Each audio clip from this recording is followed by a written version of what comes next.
Welcome, everybody, to our fourth and final iteration of season 17 Invitationals here as our Topaz league takes on a best of three, or at least three game challenge showdown match tonight. We have a fantastic matchup of the girls' room versus the Saja boys. And I will not be alone here in casting these three games. Alongside me, Gunny Hartman, is a familiar face to the Invitationals and to the League of Legends League. It's Chime Gatherer.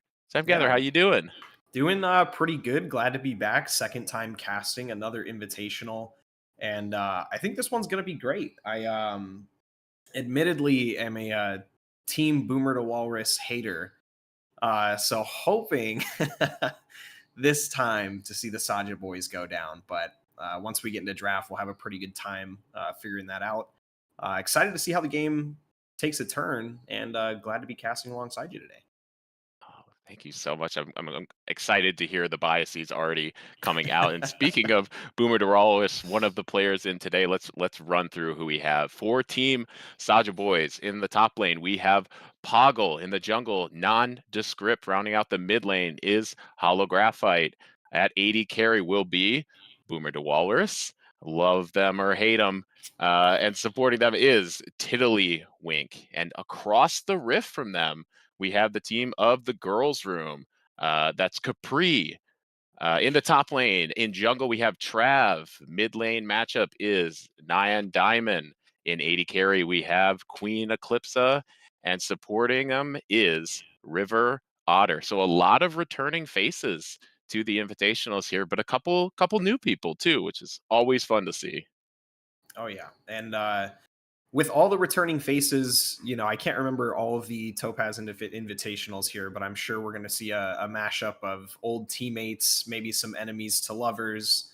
Um, at the end of the day, though, I think both teams are going to be rounded out pretty well based on the experience I've had subbing and playing and watching over the last, few seasons. I'm definitely very excited to see how these games play out. Yeah. Do you have initially what's your take with team comp and how are you feeling like you're going to lean here? It's hard to say for me now that you've kind of put yourself on the side of the girls' room. It makes me want to root a little bit for the Saja boys here to pull it out. Uh, but it regardless, we'll have three fantastic games tonight. If you've been watching the last couple weeks of the invitationals, all three from Crystal, Pearl to Ruby ended up going to a decisive game three. So we were 1-1 split, and really, I think that's what everybody wants to see at the end of the day. Oh, I can imagine a pretty severe 1-1 split, especially like I said, the balance in teams that I'm seeing here, the players on both teams. I definitely am not anticipating a 2-0 or even 3-0 here. And if that does happen, I'm sure there'll be some shenanigans that lead up to it. So I'm definitely excited to see what happens here. And more so excited to see what the draft is going to bring us. I know right now, from what I recall, the meta is very timid at the moment. There is a lot that works and a lot of things that people are trying. And hopefully that leads to some very interesting picks here. And speaking of draft, we're about to get in there right now. This is a fearless draft. So if you're new to the fearless draft system, once a champion is taken, it will be off the board for the remainder of the night, which adds quite a bit of complexity to the pick ban phases. We see Lucian and Mel taken out in the first round here. Yeah, very strong bans. The Lucian Nami. I mean, in all honesty, Lucian with any heavy CC engaged support is so dominant early, and the Mel ban is incredibly crucial. I know Nian Diamond is a notorious fan of that. Same with Zareth. Yeah, both very safe mid lane picks out of range too, but nothing hurts more than dying to that drop the mic Mel ultimate with the passive damage coming through from two or three screens away. I'm Oh glad it's yeah, off the board in my games too. exactly. And I'm a big fan of getting the mental bans out of the way. It's one thing to die to an ability in League of Legends. It's another thing to die to certain champions' abilities in League of Legends. And you have to understand that the hidden psychic damage that Mel's ult does to you is something to be taken into consideration here. Yeah, We yeah, also when do you've got to play see, three is. You don't want to lose mental game one. No, not at all. Not at all. And we also see the Zeri ban going out for Boomer. I know Boomer to Walrus is a notorious Zeri abuser. The Victor ban and the Xin Zhao ban. So a lot of really good bans, very targeted bans. But hopefully that opens the floors for some very interesting picks. Yeah, we'll see the first picks coming through for the girls' room in just a second here. Shout outs to all the fans in the chat now. We've got both teams with support and Poggle with a self support. Also, as Aurelion Soul does drop. So, speaking of some of those safe mid laners, Aurelion Soul not quite the drop the mic that Mel is, but can go flying in there quite quickly. And is this a kind of a, you think, a mage versus mage matchup here? I think that's what we're going to see. And initially with the Talia, I mean, Talia's in a good position to be flexed. I mean, you can get creative with where you want to put Talia on the map here. But very good to break or bring, excuse me, into an Aurelion Soul who's going to be all over the map. Talia notorious for shutting down any kind of movement and making the game borderline unplayable for a lot of comps. And so, kind of sending that early message to the girls' room that hopefully you don't plan on being mobile this game because Talia's here to completely ruin that for you. Blaine dropping the signature sound as we see Zyra added to that Talia there. So more AP damage coming through. But you're right, the ability to have a global ultimate is good. And I think we talk about that a lot when you see champions like Asol, not just the ultimate, but the movement. But I think you're spot on here, Chime, when you have a lane that can also be oppressive and pushing, you can shut down the ability of the opponent to roam. Anytime Asol leaves lane, you're potentially leaving some free star shards on the board. So kind of Exactly. pressure to stay in farm. Exactly. And even with a soul, I mean the tricky thing with Aurelion Soul is you don't even have to make the full rotation to be useful. That AoE ult when you're charged up does a lot of damage. And that also saves Aurelion Soul time on the rotations, time getting back to lane. But at the end of the day, it's going to come down to positioning when it's something like this. Positioning and awareness are kind of the two key things to shut down these roams, and it doesn't matter if you have a Talia or a hard counter. If you're not paying attention to the map and you don't have vision, that's the number one issue right there. Yeah, But we'll see how it plays out. We also see Jin and Zyra getting selected. We see Smolder and Kindred. So honestly, before getting into the second round of bans, it seems like this is going to be positioned for quite a long game based on these picks here. A lot of people just want to stack and make it to late game. yeah, should be some explosive team fights as we look maybe for some engage options here in the Yeah. second round. We're pretty flighty, pretty pokey right Yeah, now. and we do see just to call out, Saja Boys appeared to have missed a ban, but it seems like they're calling out Gwen as that fourth ban, and there was an issue getting that selected. But for anyone spectating right now, Gwen is that fourth Saja Boys ban. We'll see if there's any complications there. But we also see So the Shen, Amumu, and Zac coming out of the yeah, Rift this they're game. taking away some of those engage options. And I got to chat a little bit with both teams before the games here. And the girls' room gave me one word, and that word was dragon. And I wasn't entirely sure what they meant until seeing this team comp right now. But if I don't see a Shyvana coming out in this last round, I'm going to lose it in game one. All right. Yeah. Setting the tone. And honestly, now that I'm aware of that, I'm kind of rooting for the Shyvana as well. Um, if there's no Shyvana, we riot, I think. I think Um, it only makes sense at this point. We were promised yeah. so much. But getting a little bit further into the picks here before this finalizes, looking at the Saja Boys team, I think it's very clear that they are playing Protect the president being Jin here, with the sheer amount of CC and anti-engage that they have, even just with four. Whereas the girls' room is very much playing for that late game stacking comp. Um, if they're allowed to stack, I think it's going to be a little threatening for the Saja boys. Looking at the team comps, I'm not sure that they'll have the sustain to handle it. But we still have one more pick for each team. And it We do see is the Rel. Rel. Yeah, so rounding off that engage comp here, and it does seem like we have two sides of a coin where the girls' room has given themselves some engage options, but there's a lot of disengage there for the Saja boys, just in Zyra and Maokai, and now with And Poppy too, Poppy thwarting a too. lot of invade. Yeah, good luck to the girls' room getting on top of the key players. Whoever ends up with Foxhold on that team, it's going to be difficult. I mean, the two that are most likely going to be funneled are either Talia or Jin, depending on which gets pressured more. And truthfully, good luck hitting one of those once you get to that mid-game slog where there's a lot of team fighting going on. So it'll be interesting to see how this plays out here, but honestly, with the drafts laid out, how are you feeling with the team comps here? What's your initial take? I'm seeing that, tale of two comps here where you do have the stacking abilities of double dragon and a goat on girls' room, and I think it does put a lot of weight on the shoulders of the Talia and the Jin. We got to see Jin as a signature champ come out last week for Dripper, and I think we saw a little bit of when you have a good engaged comp, sometimes it could be hard to set up some of those four shots, and you might be forced to play Jin kind of as a mid long range mage with the curtain call and the stun option.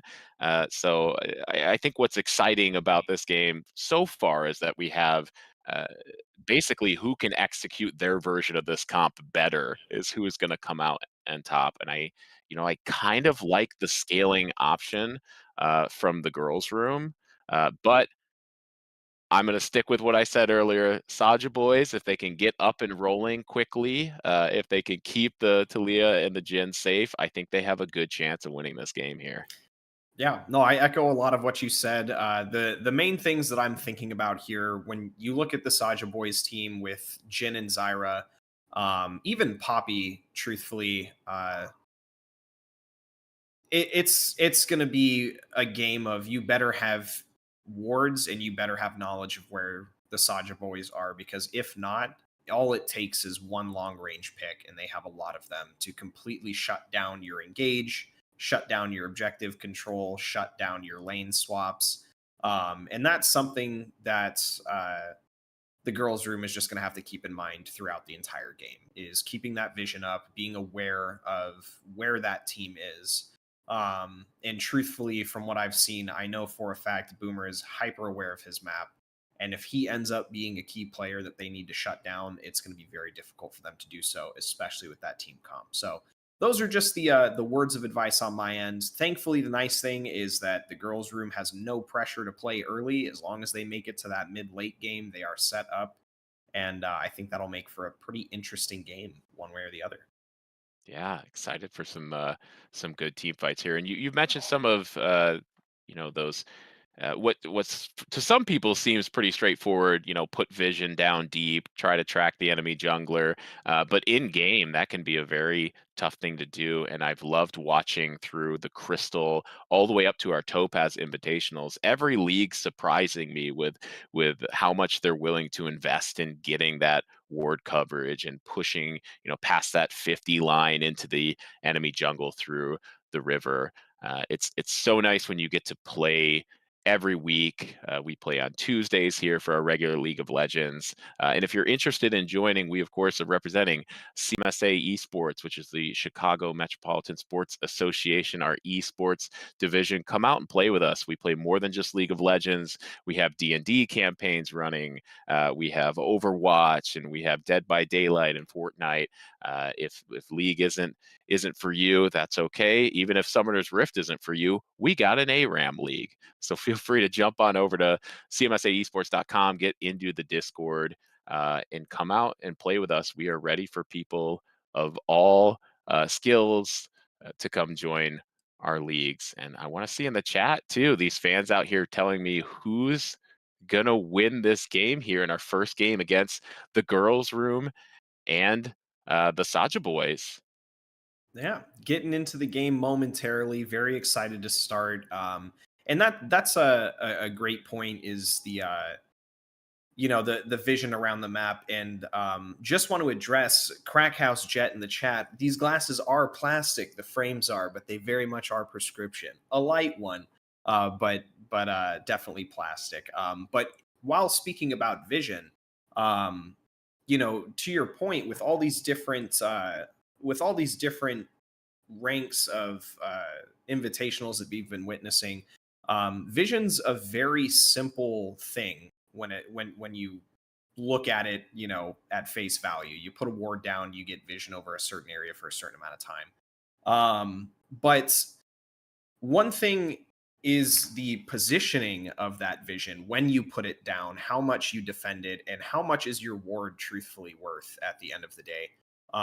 When it comes to putting it near crucial objectives, when you're playing against timers, when you're getting ready to roam. In all honesty, mechanical skill in League is half the battle, and paying attention to your map is, the other 50%. Yeah. So it's very interesting to see how different skill sets and different experiences of players go into their vision control. But that's going to come out in full force in this game, and I'm very excited to overanalyze every single ward that ends up going down. Excited to hear it too. You've played in our upper level leagues now for quite a while, and I said, it's nice to see all of our leagues competing so well in these invitationals. But this is our highest level of play right now, our fourth top tier division of League of Legends. So I'm excited to see them push in as we see the pings come out early. And last week during the Ruby Invitational, to expand on what you were saying there, Chime Gatherer, vision is also, it's about what you see, but it's about what you don't see too. If you can get that ward into a Welcome to jungle camp Summoner's and you Rift. know that the jungler's not on that camp, well, assume that they're probably across map somewhere. And we get our first 5 stack as River Otter 30 might be seconds until playing minions spawn. a little fast and loose without even knowing. Will be spotted here. Fantastic camera work by our Yeah. cameraman. We just have to Kung make sure to Pao. keep our voices down. We don't want to give away the roam there. Rel's really close to the bushes, and they might actually be doing a 5-man invade down, in which case we could see Rel in a bit of trouble. Oh, yep. There we go. And they commit to only showing the 2 there too, so they might be able to back pocket that for a later game tonight with not knowing all 5 were committed. Yeah. No, I think the 5-man invade, it's one of those things, especially at this level. Not that 5 pointing is exclusively limited to the higher levels. It's a strategic choice. But I think more often than not, you don't see a lot of invades happen once you get past a certain threshold. The risk versus reward just isn't something that a lot of teams think is valuable. And so you can almost kind of play into that and catch people off guard when they least expect it. Yeah, maybe dancing in the top river, not seeing a 5 point in the pixel. Exactly. And truth be told, I don't know if I was not paying attention in draft, but I also was not expecting the Smolder mid there. Seeing the Acel go bot at this point in the game, I think is actually a pretty good change. I think Acel can play safe into that Jhin and Zyra. I also don't quite know the interaction between Zyra's plants and Acel's execute, but that could lead to some direct counter into that Zyra and turn that lane into something that's favorable to that Acel and Rel. As we see our first little bit of invade here, both junglers starting towards bot side. Nondescript gonna look for the chickens, does have help from Holographite over the middle here, and will, with the bot lane coming down as well, will force the Kindred. Trav forced away from their own chickens to start the game. Yeah, basically went into Trav's jungle and told them, don't even think about it. Which is kind of a power move, and it seems like Maokai's also skipping the final clear in his bottom jungle and going immediately towards that top to ensure that Kindred doesn't make up any of that lost XP from a counter invade, which is honestly a really good decision there with no punishment. I like that move.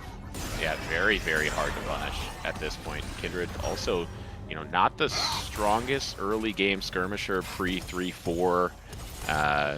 And without any support going into the enemy jungle here, this is gonna be advantage to the Maokai in the early game.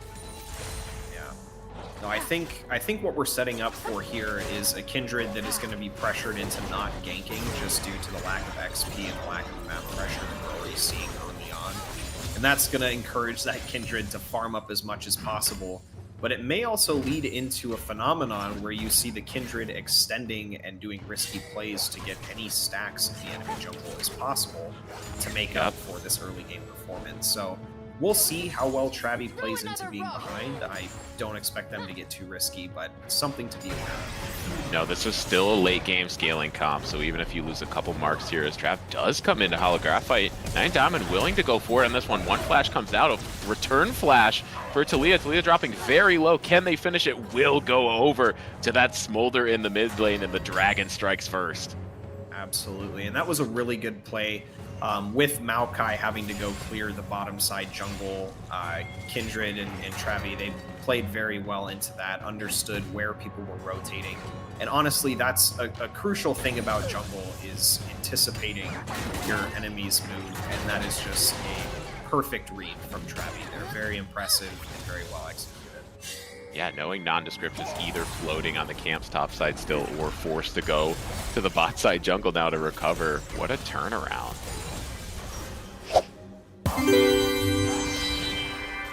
This is kind of some of that upper level play we expect to see us in Topaz. A little bit of trading starts in the bot lane. River Otter and Queen Calypso gonna walk out of here.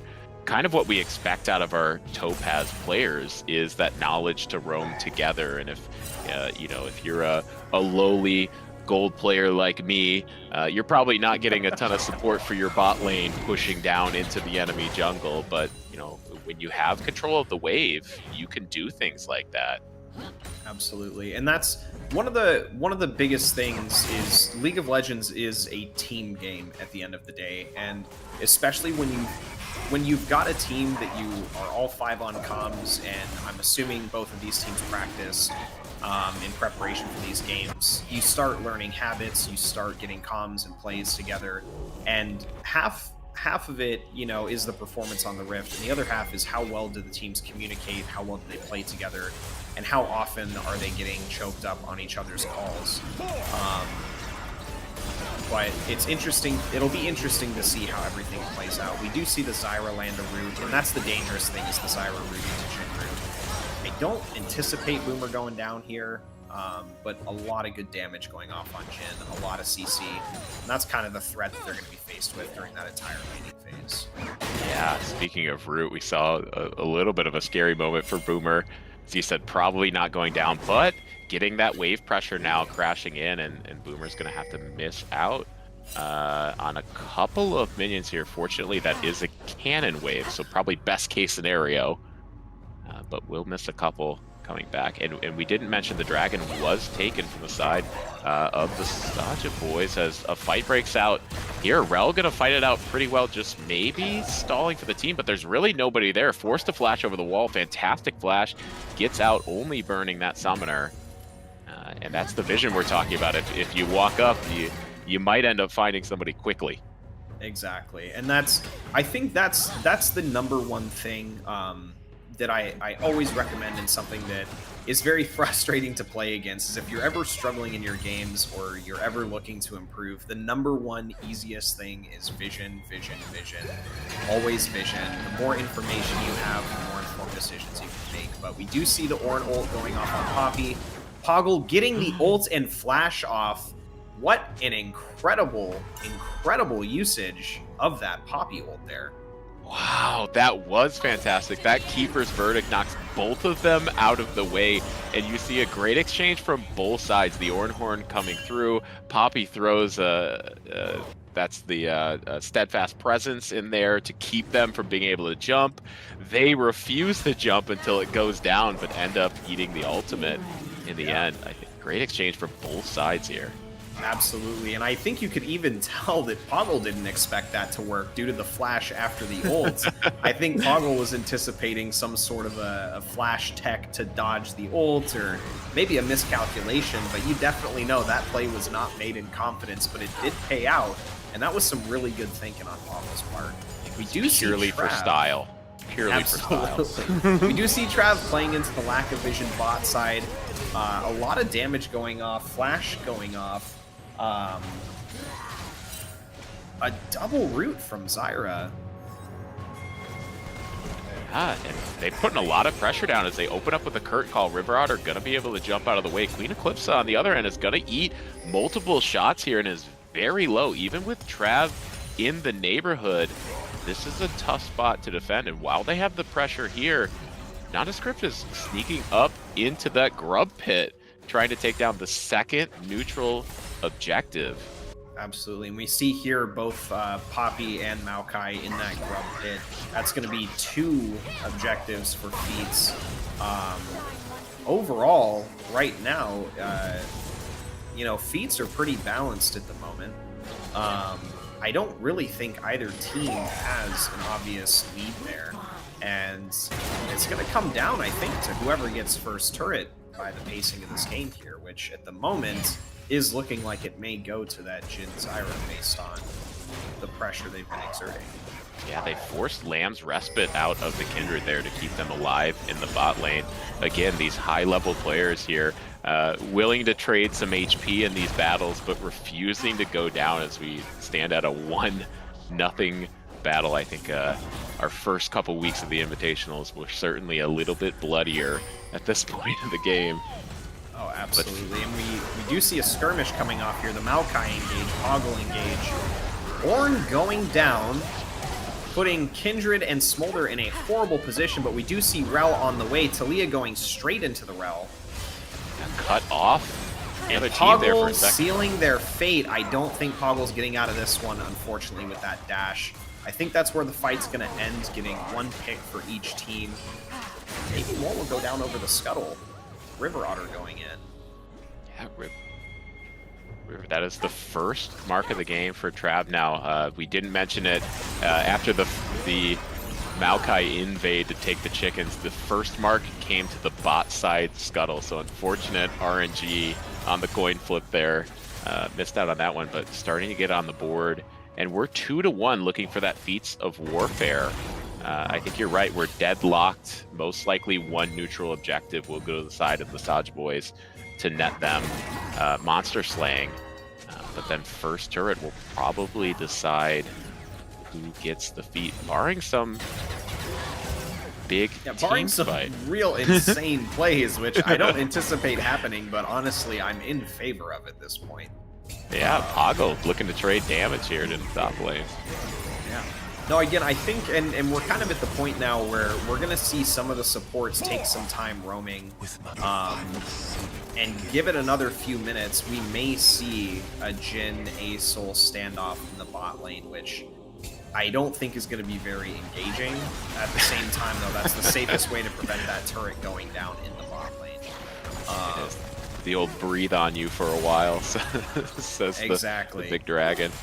And we kind of got a hint at that. I mean, A-Soul was sitting in the wave, holding Q down on Jhin and winning the trade for most of that. Yeah. I don't anticipate Boomer willingly standing in that hot dragon breath for long, but you never know. We do have an Essence Reaver now finished for Smolder, who was hovering towards the bot side. Tiddlywink sniffing out that there might be a Kindred in the area, so nothing comes out of it other than perhaps a little bit of pressure for the dragon here, and this is the monster slaying feat. Exactly. We do see the Drake getting prioritized here, which is smart for the red team.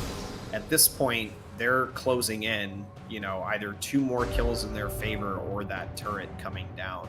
But either way, they have options at this point to secure those feats of war. We do see a skirmish happening in topside. Poggle getting a little low, but having the safety of their turret.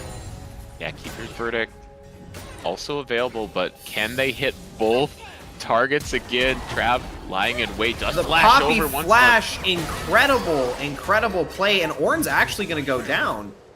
but does trade for the feat of warfare. Wow. Yeah, that's one of those damned if you do, damned if you don't moments, but Poppy with the flash outplay into turret stun was actually really good to secure a kill. I don't think he really could have played that better. We do see Tiddly going down.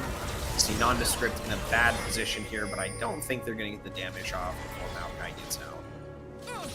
Possibly holding this mark now to get Kindred, and we're seeing it, just like we said, a battle of two comps. Saja Boy is forced to play an early monster slaying game where that's their best chance of getting ahead, as Boomer doesn't get the stun there.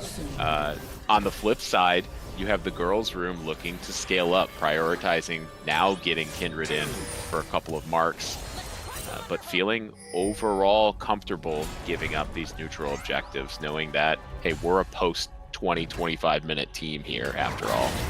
Exactly. And honestly, looking at it right now, the blue side's only up 1,000 golds, which doesn't seem like a lot at this state of the game. But you have to remember, they haven't been getting the objectives, they haven't been getting as many turret plates, and a lot of that gold is coming from these roams around the map. And speaking of roams, we do see Travi in the bot lane with Queen Eclipse up. We see Smolder looking, we see Rel coming down. We're at an imbalance where there's a potential 4v2 about to break out bot side. As they close in on that turret, which will give them the feats of strength. So this is one of those moments that, you know, the girls' room is going to have to pay attention to that turret health. Yeah, Maokai's still on the top side of the map here. This will be the mark. Nondescript's going to take it out, unfortunately. Coming up again, no dice for Trav, not knowing that there's a ward down here in this bush too, as Boomer and Tiddlywink, I think, willing to kind of pretend they don't know that Trav is there, which is what they did in the Tri-Brush, trying to force Trav to waste some time. Maybe mission accomplished as the fight continues to break out. Capri, so much damage already. Level 11 on the Ornn, takes out Hoggle in the 1v1, and I think that is a spellbook Ornn too. I believe so. We see we see that, you know, it works out in that specific scenario, and truthfully, what initially might have been a guaranteed turret for bot is now going to top. We see Smolder roaming up, Talia burning holds. Both teams are now fighting for their respective turrets to get feeds. Who's going to come out on top? It seems like... Yep, that was red side there, yeah. Red side coming through with the feeds. That came down to the wire, and it seemed like both teams understood that it is all guns blazing for this first turret. Yeah, Nondescript willing to trade their life for it as Poggle TP's on the top side. Mommy's going to come through 9 Diamond, going to look for the damage on a Hollow Graphite, but Graphite able to skate out of there, and Poggle picking up another one in the top lane. Almost worked out for the Smolder, just a little bit of damage, but a really good flash to dodge some of the Talia damage. We do see Poggle with a really good teleport to capitalize on Smolder just using their movement. Overall, I mean, a lot of really good plays from both teams. It's just one of those things that you can do everything right and still end up losing, which is what we saw with Smolder up there.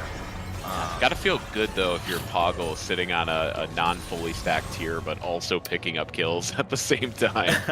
Absolutely. That's one of those items you pick up and you understand that you're sacking your early game advantage by having no damage and not a lot of benefit.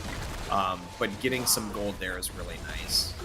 River Otter, we've seen you here once before. You're able to escape every single time. I swear in this early game, River Otter is just everywhere. As fast as our cameraman, a little bit of BM from Eclipse dancing in their face. Exactly. And you know, River Otter doing their best job to get vision down with the Drake up. One thing that Saja Boys has shown already is they are all over the map together, and they are keeping their vision up. But they are really anticipating these map objectives, and that is not falling short for the third Drake here, which is maybe going to end in a team fight, but I see Saja Boys taking this. And both teams had a different meaning when we heard Dragon in the pre-game lobby. One team picking it and one team picking it up. Exactly. And we will get a team fight here, though. Zyra trying to push them back. River Otter not deterred, and Nondescript is going to go down at half health now. Boomer also dropping very low. Capri gets stopped in that fight. Isn't it enough to save the team? It's not, as Nondescript goes down as well. Hollow Graphite going to push back on the Queen Eclipse. Does drop them in the process, and Dragon is up, but we are missing a jungler on one side. Oh my god. Okay, so a few things to talk about there. One, I mean, The girls' room coming in and securing that Drake first and foremost is an incredible job. But a few plays of note there, we did see Smolder stay hidden to get the flank on Boomer, who was playing well with the team position towards mid lane, but ultimately almost died immediately to the Smolder flank, got the flash. Ornn got a flash engage that was countered by the Maokai Q, and Jin still went down, putting it at a net positive for the girls' room. But overall, I mean, great levels of skill displayed on everyone in that fight. Yeah, this is a good spot for the girls' room here to get that dragon back, not only stopping the third dragon take, setting them up for potentially fighting for soul now, but this is that part of the game, 19-minute mark now, where they have a shot to turn this in their favor with the scaling comp. Exactly, and we do see Neon Diamond at 13. I'm not sure if we can get a check on the stacks, but I wouldn't be surprised if Smolder is not already approaching 225. Yeah, 213, very close. I think I'm usually at about 75 at this point of the game, so Trav very confident here, pushing through into the other team, forced to be there for a little while, but they're busy chasing down the river into the river as Otter flashes over a stun here, is going to have the curtain call come out, one shot lands, second shot just goes a bit wide, fights through it on the third, forced to cancel it, but will eventually drop. Man, they are hard to kill. Absolutely, and River Otter with a questionable flash, that's one of those moments that I'm not sure if you waste a 5-minute cooldown on certain death, but there's always a world that they maybe escape. We do see Ornn trying to capitalize on the map imbalance, almost taking out Poppy. The Maokai ult coming. I don't think we're going to see any kills here, but a lot of utility getting burned in the mid lane. Yeah, and perhaps pressure over to the side of Soulja Boys available, as the girls' room are a little bit low, but they do have a lot of damage to defend here, unless a double stun comes through, gonna pick off one dragon. Nondescript gonna pay for it with a lot of their HP bar.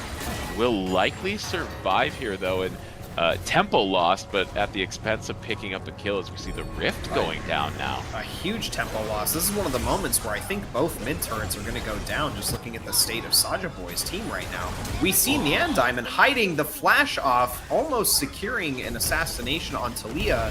We see Rift Herald going in, the flash from Travi going out, the kill on Boomer, kill on Tiddlywink. I mean... Oh no, right to Diamond. Happily takes the kill. The flash Poppy into the Ornn pillar. Ornn killing his own teammate there. Got a little friendly fire going on there. And we do see from Dr. Fox in the chat, Smolder is most certainly fully stacked at this point in the game. Yes. I thought the girls' team was going to have to wait till late game, but it seems like they're really only going to have to wait till mid game to scale. Late game is upon us already, John. We're here. And shout outs too, speaking of Dr. Fox, also 5 gifted subs dropped in the chat earlier. I missed that. And a cheer from Psy Hero. Anybody else I missed? Sorry, friends. Blaine, we've definitely heard you a couple times now. And yeah, we're getting to the point where this is truly skill v skill matchup here. Both teams know what they're looking for. We've got a lot of interrupts on the dashes available. We've already seen Keeper's Verdict come out. We've already seen Steadfast Presence from the Poppy, but even Maokai getting in there, knocking people away as they come in. You know, River Otter's been playing fast and loose moving forward, and we're just looking for that one good team fight setup where, like you said, the damage might already be there from the side of the girls' room. Exactly. And one thing to call out here is, I know in draft I was saying that the Soulja Boys team comp is going to be really hard to engage on, and that's still the truth, but it's not what we've seen in practice, and that's partially due to how split up they're playing. River Otter going down in prep again for this Drake coming up, baiting people to get vision off. But one thing that we haven't really seen is the red team specifically making decisions to harbor their fugitives that are Jin and Talia and protect them. We see a few times this game that Toggle's playing for the side engage. We see Talia off to the side. We see Maokai engaging. if this is something that the red team wants to reel in, they're going to have to start playing together because, as we see, the girls' room is strong enough to just start running them down if they're not playing together. Yeah, positioning on these team fights very important, and we've already seen Nyan Diamond willing to play an assassin-type Smolder, just lying in the wake, jumping over the walls, but the ability for them to reposition is very strong. You're right, the flank options, they're there, they're on the table. There's a version of the Soulja Boy comp where they can get some of those good engages in the jungle, but it is thwartable. Kindred able to jump away. Smolder can fly away. Queen Eclipsa can fly away too. This is the dragon we were promised. Exactly, and we can't understate, I mean, River Otter being able to jump over walls. I mean, River Otter has gotten comfortable going into the jungle. We see Boomer dying to the 1v1, Queen Eclipsa getting caught out by Talia and going down. Yeah, A 1-for-1. Atacon going down to blue team while the mid skirmish is going on. We also saw Smolder get the upgraded item from Ornn, and at this point in the game, Smolder is dangerous and disgusting for a little dragon. This is terrifying. I mean, I don't know if this is typical of River Otter to play kind of these high movement supports to be able to get these wards down here, but just from this game I expect kind of some more picks like that, because the options to get in there and place those wards, even though getting caught out every now and again, caught out around objectives where, you know, that is your role, is to get out there, put a ward down, and you know, your death might not be in vain if you set up these giant dragons behind you to get a good flank, and that's worked out. Exactly. And one of the other things to comment on is we do have 3 executes on the blue side that are threats to the squishy carries on Soulja Boys. We have the Smolder damage, we have the Asol damage, and we have Collector on Kindred, which isn't the same as the other 2, but it's still an execute that you have to pay attention to with all the burn going on. And that makes it very difficult for someone like Boomer or someone like Holographite to play safely and risk those trades, because if they get hit just one time too many and they have the damage stacked on them, they're risking several executes every engagement, which is very, very frustrating to play around. Yeah, 4 stacks on Kindred, you are completely right. I missed the Collector going out there. That means even Wolf could pick up a kill here, as it does drop. Travis able to take out Tiddlywink. That starts the fight here. Holographite turning around, dropping them low, forcing the Kindred ult, but it won't be enough to save. Teams getting split up, Asol getting saved, Boomer getting jumped on, potentially going down to this Ornn ult. Ornn missing the ult, flashing on Boomer, getting the W. Q going off, getting the kill. Just a little fadeaway Q. I think Jin was able to successfully flash over the last tick of the W, but Holographite will go as this very slow team fight spread out here. And on the TP coming in for the Dragon. Coming in, I think we're going to see more kills coming out for the girls' room. Yeah, Paco, nothing to stop the Dragons from coming in, and they go as one unit to pick up the kill on the Poppy there. Oh my goodness. Now, one thing is they did get the extra kill. Queen Eclipsa did have to teleport. It seems like that is not going to go to waste, though. I was worried that they weren't going to do anything more than get a pick, but we do see River Otter tanking Baron. They have the damage, but can Tiddly prevent this Baron from going down? Yeah, it looks like they're making the decision to play back here. As Nondescript is walking up, they might just be baiting out of fight. They have a slight numbers advantage, but won't maintain it forever. Now that there's more damage to drive, they're deciding to go in. Oh my goodness. What a smite. Trap walking away cleanly out of the fight, as Will Nyan Diamond will going down, Trav going down, River Otter going down. 2 Barons survive though, Chime. 2 Barons still on the board. 2 Barons on the board. It seems like every time there is a play on this game, I don't know if it was worth it or not. It has happened several times where I'm walking away from these team fights or objective clears where I don't know if it was worth it. And this is one of the souls. Yeah. your spot on there. It seems like every single team fight, it's he who laughs best, and whoever can get that last TP in will clean up the kill every single time. As Soul looking to go down and does. Oh man, Soul going over to Saja Boys. We do see a kill advantage on Saja Boys, but they are still almost 2,000 gold, well, 2,000 gold down.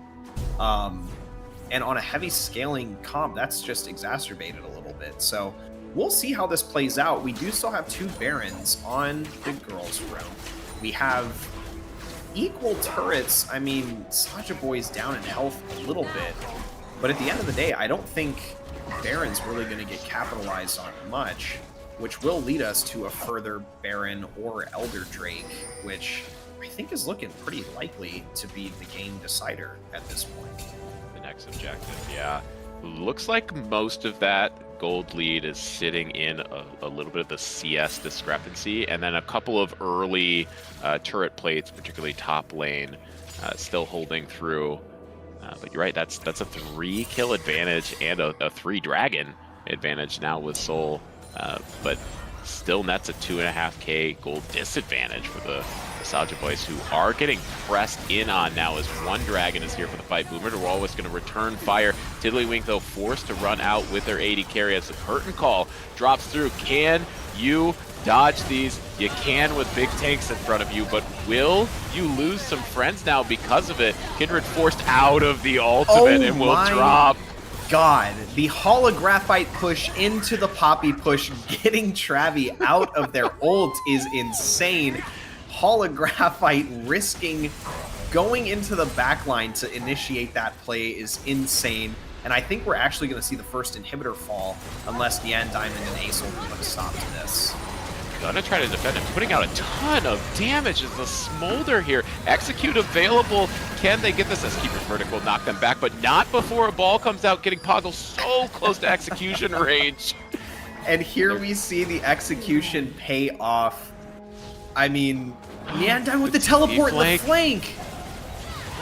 Is maybe strong enough to fight this out. Not quite. Getting shut down. A little more. Flew a little too close to the sun, but what can you expect out of a child dragon? Not a lot of experience. Yeah, that's strong. 4 items on that Smolder. It's gotta feel great. And approaching 300 CS stacks, probably quite high as well at this point. Oh my goodness. Yeah, we see just a mess. 371 stacks on Smolder and 322 on Acel. I mean, so not just a stack fest in lane though, that's stacks above the CS total. So is willing to fight over and over again to get these stacks as 9 diamond. And it's paying off. I mean, we're seeing the raw damage come through, which admittedly is very difficult for Saja Boys to deal with. It doesn't matter how many Drakes you have, there isn't a lot of shields or healing coming out from that team. So when you see these burns, when you see these executes, and when you see all these disruptions with Rel and Ornn and the stalling from Kindred, it makes it harder to play these fights to length, which is what, unfortunately, Saja Boys needs to do to start getting some picks. And they are, again, still ahead on the kill side, but they are not looking too healthy in these team fights unless the girls' room is misstepping and making mistakes. Like a rug fight going down here. Smite will take it away. Level 16s for both in that fight there. River Otter gonna step out of here. And yeah, I do believe John shouting this out in the chat too. It may have been the Ocean Soul that kind of saved that team fight as they were able, the Soja Boys were able to flee away. Poggle not quite ticking to the damage there for the execute.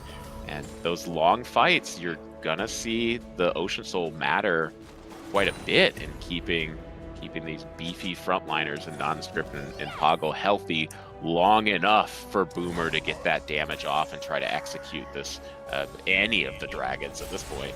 Exactly. Yeah, we'll take any at this point. We did get a stack check on the dragons. Do we have a stat check for the Kindred here? Looking at six stacks for the Kindred. So we're starting to see the passive ramp up. We do have Saja Boys potentially setting up for some cheese play when we rotate over to the Baron in 15 seconds. Their vision, I mean, neither team really has good vision at this point, which means they're both doing a great job clearing it. Yeah, vision scores are high for both supports here. They're over, it's like about 170 combined. And very cautious at this point in the game. You know, one misstep could spell disaster. The pushing The level cleanse 7. going off, engage happening, Holographite getting a crazy side engage, River Otter engaging with the Smolder, ults going down, executes happening. Baron's on your side now. That's going to drop Boomer on the backside. Oh my goodness, Baron with the clutch, Asol pushing forward, making their team confident to pick up Poggle as well. I mean, that's going to be a pretty guaranteed Baron at this point. You would think so. Nondescript is up for the steal. Smite available in the girls' room, drafting a 6th member of the team in Baron there to help them out. Not quite a dragon, but I'd say close enough. I mean, I wouldn't be able to tell the difference. I'd be, you know, more worried about surviving an engagement with one of the two. But we do see Baron going down again for the girls' room. Yeah, the girls' room, and they all get out at this time. I think Rel might have missed the buff there, but remember last time they dropped down to only 2 members surviving after taking the Baron, but 4 members. You see the now Smolder teleport bot side, shoving the wave and rotating, going to be putting pressure on this Elder Drake. How much is it worth? Unfortunately, I don't think the Saja boys are in a position to sack this Drake, and they're going to have to fight for it. You see the teleport from Poggle. Losing it would be tough as the executes are already so strong from the girls' room. Tiddly getting half health by a single Smolder Q. Smolder out of position and going down at the start of the fight. Holographite going down.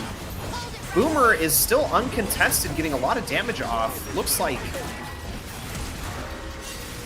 Skyfall Descent comes through, does stop Boomer up momentarily, and there's no 6th man to help you as this Drake resets during it, and we see what happens when Boomer can go uncontested in these fights, able to help drop the Smolder early, and that forces the rest of the girls' room to back off. You know, Skyfall Descent came through, and you could see the damage there from the Asol, but once Neon Diamond went down, they're just through positioning wasn't an option to continue. But now, again, he who lapped last, and this is going over the side of the girls' room, the first to rotate towards Drake. This, unless a miraculous steal comes through, I think we are going to see the girls' room possessing Elder. And, I mean, Elder with even Smolder, it's getting a little scary for getting hit by a single Q at this point. You're risking dying from full health. Yeah, and not really the option to kind of wait out this Elder either, as looks like we're grouping as 5 down the mid. The girls' room trying to translate that pressure. We see Ornn hitting level 18 now, so we're going to have increased damage for everybody across the board as everyone gets an item upgrade. I mean, we're at the point in the game where if Ornn just ults and Smolder gets a single good Q off, you're going to see half of Saja Boys' health disappear, and you can't hold your inhib with that. I mean, the Saja Boys are going to have to play this end here, this siege, incredibly well. Yeah, I tell you what, if one thing, it doesn't feel like a 7.5K gold lead right now, though. This is still a close matchup as we see the ults, Holographite getting burned, going down to that Elder Drake, and Smolder, the flash from Rel going off, turret going down, CC going off. One Smolder Q is going to seal the fate of Saja Boys. It's already not looking good, but, I mean, Rel tanking and keeping minions alive, which is not good because Saja Boys are naturally going to group. Poggle going down. We are going to see Maokai go down in base. Boomer about to go down. I think this game is safe to hand over to the girls' room at this point. It looks like it. It's just a matter of cleaning up shop for them, and it looks like they will be able to, in style, as we saw. I think we saw both teams play their comps as they were supposed to. What a great game one. Incredible display of skill, playing to their team's strengths. I mean, and kind of one of your last comments there, it didn't feel like as much of a gold lead. And you're right. It truly did not feel like the girls' room was as ahead as they were. Um, but once it got down to it, I think they realized they just had the raw power to end that game whenever they wanted to, and they did. They Overall, did. though, incredible game. Just absolutely incredible. Yeah, I think we talked about it in early champ select. Both teams knew what they were going for. They controlled vision, very wise team fights. We saw a lot of people dropping low in the early game, but not enough to finish those off. But eventually you scale up to the point where you're getting Ornn items, you have executes available, you have an Aurelian Soul who can take out the entire map with a Skyfall descent. Everybody's laughing, and it's a good time, but it gets very scary at that stage in the game. Sitting I upright is mean, everybody.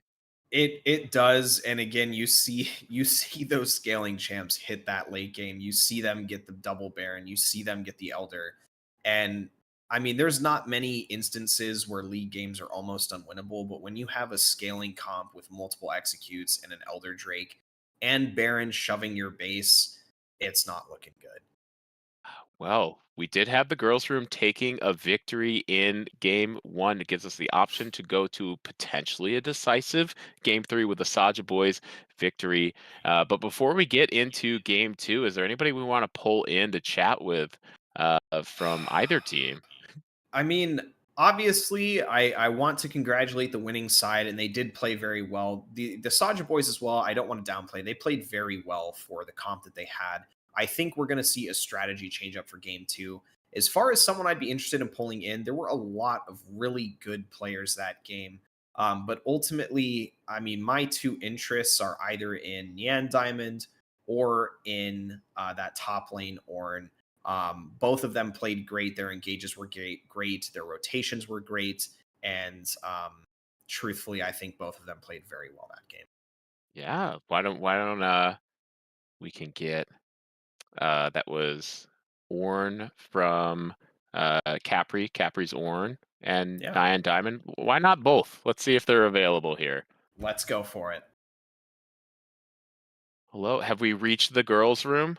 Hello, We Hello, have. it is indeed. And Capri, this time, fantastic game. yeah, Thank you. I appreciate it. we were Are you? discussing we couldn't pick one of you and we decided to do both. But go ahead, Oh, Gunny there. Yeah, you two okay jumping on stream with us here? We kind of dragged you in. Oh no, yeah, absolutely. I'm fine. Exciting. So before the game, I was told one thing, and it was dragon. Please comment.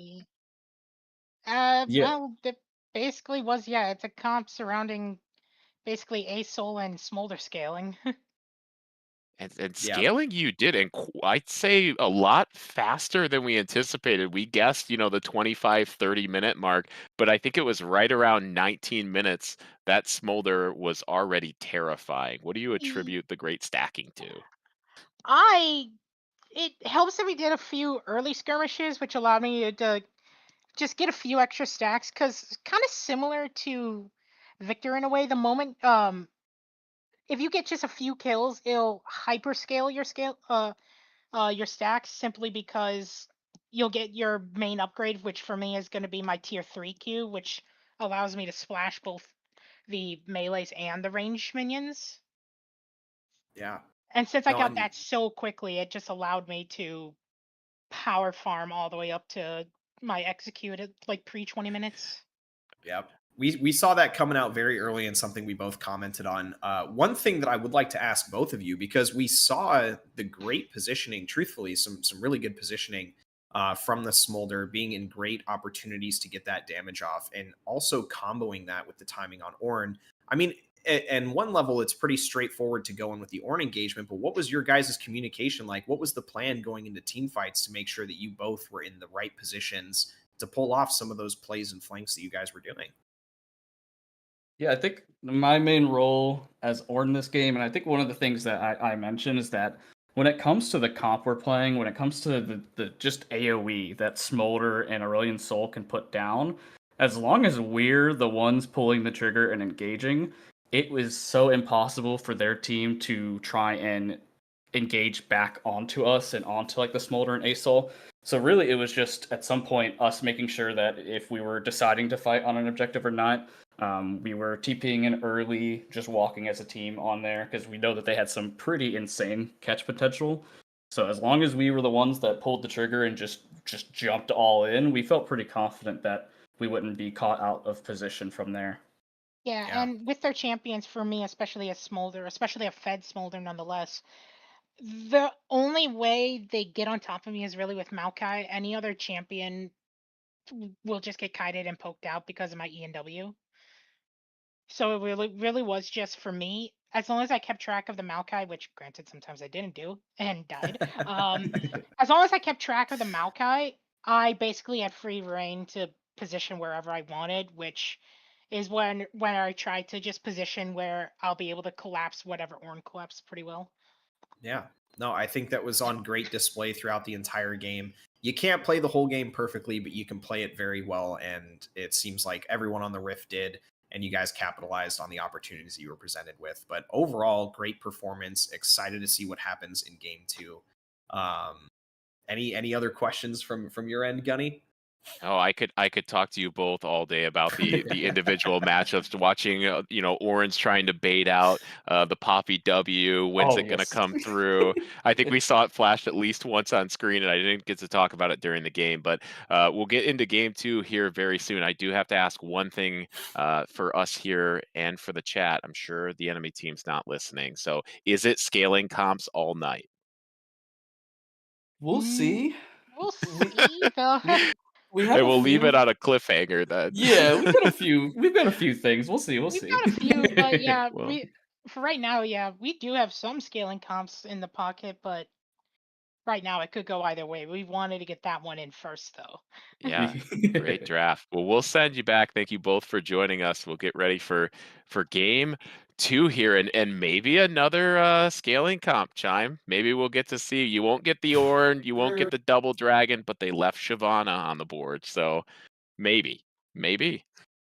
Yeah, no, I think if they go naturally into a scaling comp, my only hope is, and again, no flame. It's all fun and games on my end when I poke fun at the Saja boys, just because I have a little bit of internal rivalry with them. But you never want to see a team get burned by the same strategy twice. And if we do see another hard scaling comp coming out from the girls' room, maybe we'll see some changes. Maybe we'll see a more hyper aggressive early game team, or they'll counter with their own stacking team and just see who wins in the end.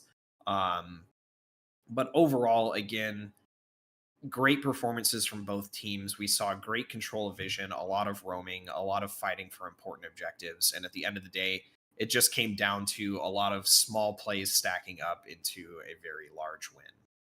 Yeah, and even the micro in those fights, I think Nyan Diamond had a great explanation there for all of, I wanted to say, our 80 carries out there, technically our mid laners out there. Not just positioning in the fight, but knowing what you're up against is so key. Nyan Diamond said they're willing to go in, knowing that Maokai is really the only, true CC that can get on you that could interrupt your flight as Smolder. And we saw it time and time again, basically frontlining some of these team fights when that execute came up, willing to jump straight in, fearless to most of the targets, and it pays off when you pay attention to who you're up against, and we did get to see some of those micro plays. We didn't get to call out all of them, but both teams had so many interrupts available in their comps. It's so exciting to see. Yeah, and I mean, I could go on and on. We could analyze in slow motion the amount of plays that were made that game, where 50 abilities were going off in every direction, and you just see the craziest outplays happening on the Rift. It's it's something that, I mean, you have the chance to see in every tier of gameplay, but especially up here at this division, everyone here is very comfortable on their champions, very comfortable with League of Legends in general. And all of that culminates into these team fights where you just see an immense amount of micro perfection almost, where these plays are coming out at such an incredible level that it's impossible to catch them all in real Yeah. time. Yeah, no wasted abilities. The opponents see when you use an important ability. They're willing to play around it. And unlike when I play in the game, beautiful smiting going on. Chime, you've been in our leagues for a while too. What position are you normally playing for Um, CMSA? for CMSA, I go in between. I know a lot of the time I was playing jungle. I'm at the point where I've been playing League for so long that I truthfully just enjoy playing. Except mid lane. Don't put me mid lane. I'll play anything but mid lane. Um, but for the most part, it's jungle, or occasionally I was playing top side. Um, but it's one of those things that jack of all trades, master of none. When I'm going up against some people that are really truly in the zone and are locked in, there's only so much that my years of experience can carry me. And then you start seeing the cracks, and the people that are really experienced in their roles will start noticing those and immediately, pressing in and making those plays where I don't know any better. And that's something that you're always on edge for, and it's a real challenge every time I come in and sub or play in this division, but truthfully, a fun experience every time. Oh, I know everybody is excited to see you. I'd be happy to see you on my team. Anytime if you want to come down to Pearl, you play whatever lane you want. We'll put you in mid lane. That's fair then, Yeah, right? there you go. I feel like with how much I've been subbing, I don't think my as I approach 30 here, I think my reflexes are slowing down a bit, and I'm starting to get outclassed pretty heavily. At least that's what I'm telling myself. It's not my skill, it's my age. it's Um, it's showing now as we exactly. jump. So maybe I'll naturally drop down there, but we do have draft coming out. So we can go ahead and start checking into our game 2 draft here. Yeah, I don't think we're gonna see Mel at all today as very similar bands. We got to talk about it a little bit last week in the Ruby Invitationals. We had kind of similar bands in all three games until we got to the second round. Again, fearless draft means once a champion's played, they're off the board for the rest of the day. So one strategy I kind of expected to see last week is maybe the opponent team taking away some of those pocket pick champions and just playing them to get off the board. And I don't know these players' champ pools well enough, but this time we do see the Shen squeak through that was banned first round or second round last time. Oh man, talk about Shen. That is a champion that I don't care how good you are, how good you draft. You never want to see Shen on the enemy team. That is an incredibly oppressive champion that blocks out the enemy top laner and is everywhere on the map, providing that large shield every single time that it's in the game. But we do have, Pantheon, Swain. I'm excited to see what this draft turns into because there are ways to deal with the Shen, but none of them are easy and none of them are fun.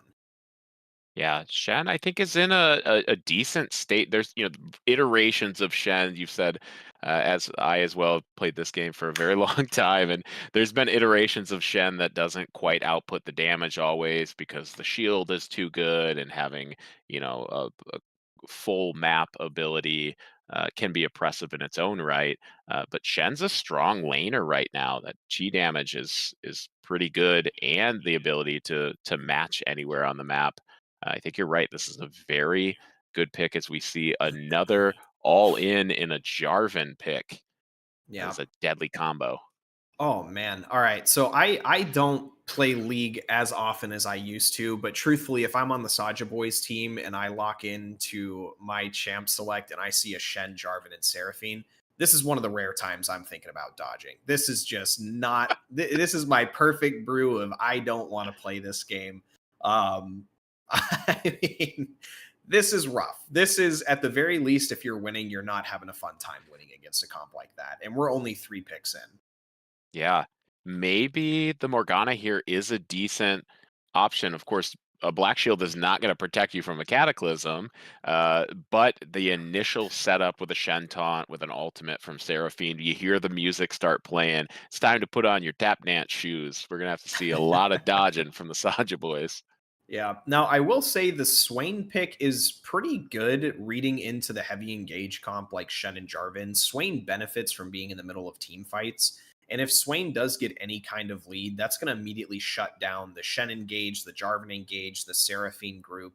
And again, we still have two more picks coming out. But I think that Swain is a very safe one. We do see Galio and Hui starting off the second round bans.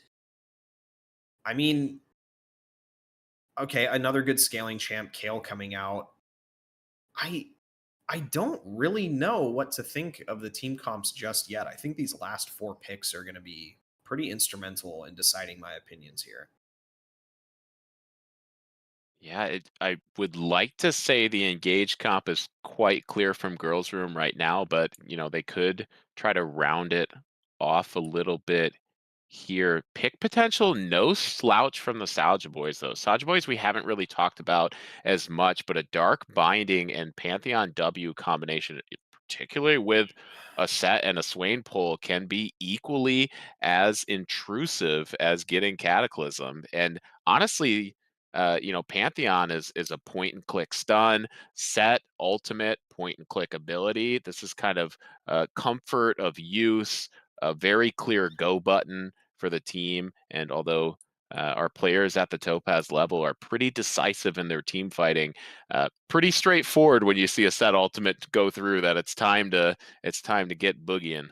Exactly. And I will say the set counter into Shen, um, I think it's a good idea. When you think of Shen stacking health and immediately going into a team fight, um, I mean, Set being able to ult a Shen immediately out of the engage zone with that health and delivering a nuke into the enemy team, I think that is a very good plan. I think it's 100% going to come down to positioning, though. A Shen can decide to show up to a team fight across the map at any time. A Set has to anticipate that happening. So the favor is always in Shen's court, but if Poggle is paying attention to the map, is anticipating these fights, I do think there is a possibility where that Shen is actually an anti synergy with that team comp. We do see Vigar, Anivia, and Ash all coming in as well. I think great picks to help the Saja boys deal with this engagement. The Vigar cage, the binding, the Swain ult, even set. I mean, again, I want to give my favor to the girls' room. I think their team comp is definitely easier to succeed with, but I would not be surprised if the Saja boys can pull this together and immediately blow up their comp and turn it around. Yeah, interesting. I'll take the other side then. Again, the Saja boys. I think you're right. When the girls' room comp comes together and you can land those abilities, boy, is that a lot of damage coming out very, very quickly. But the execution of it, of course, is a little bit harder for them. Crystalline Arrow's a skill shot. I can't put an Anivia wall down to save my life, let alone hit a stun. These players are far better than me, but they do have to execute on these champions. Where Saja Boys, I think, have a little more forgiving version of catch, but both teams, boy, you can't spell Topaz without CC this game. This is Oh, wild. yeah, I think it's going to be a very interesting game. I think this game is 100% going to come down to positioning and anticipating these team fights, whereas last game was scaling and ending the game before the scale could take place. Um, I think I'm more excited for this game. I think this is going to rely purely on raw intuition. The micro is going to be incredibly needed to perform here. Um, yeah, overall, I think we have a very exciting game two in our hands. Um, Man, I'm excited to see it. Now, we got a little bit tricked with the Smolder last game for positioning. Do we know where everybody's going? I think the girls' room, pretty set with Seraphine down supporting Anivia in the mid lane, Shen up top.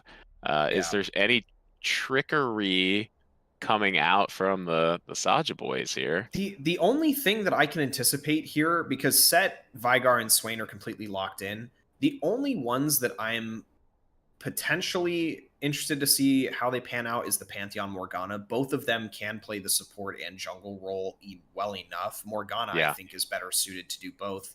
And truthfully, both of them work well with the Swain. So we may see a bit of a flex there. Either way, I think both will do well. However, It looks like it is Pantheon jungle. Man, was I hoping that it was a Morgana jungle I would for the have loved vibes. it. I just did Morgana jungle just the other day, and it's one of my pocket favorites. So It's viable. I had a kick a couple weeks ago. I'm also a jungler, and I went through a big uh, mage jungler kick just for fun. And I think if I pull up my list here, Morgana fell into the good category. No, yeah, no, potential. Potential with an asterisk, which means I there you like it. go.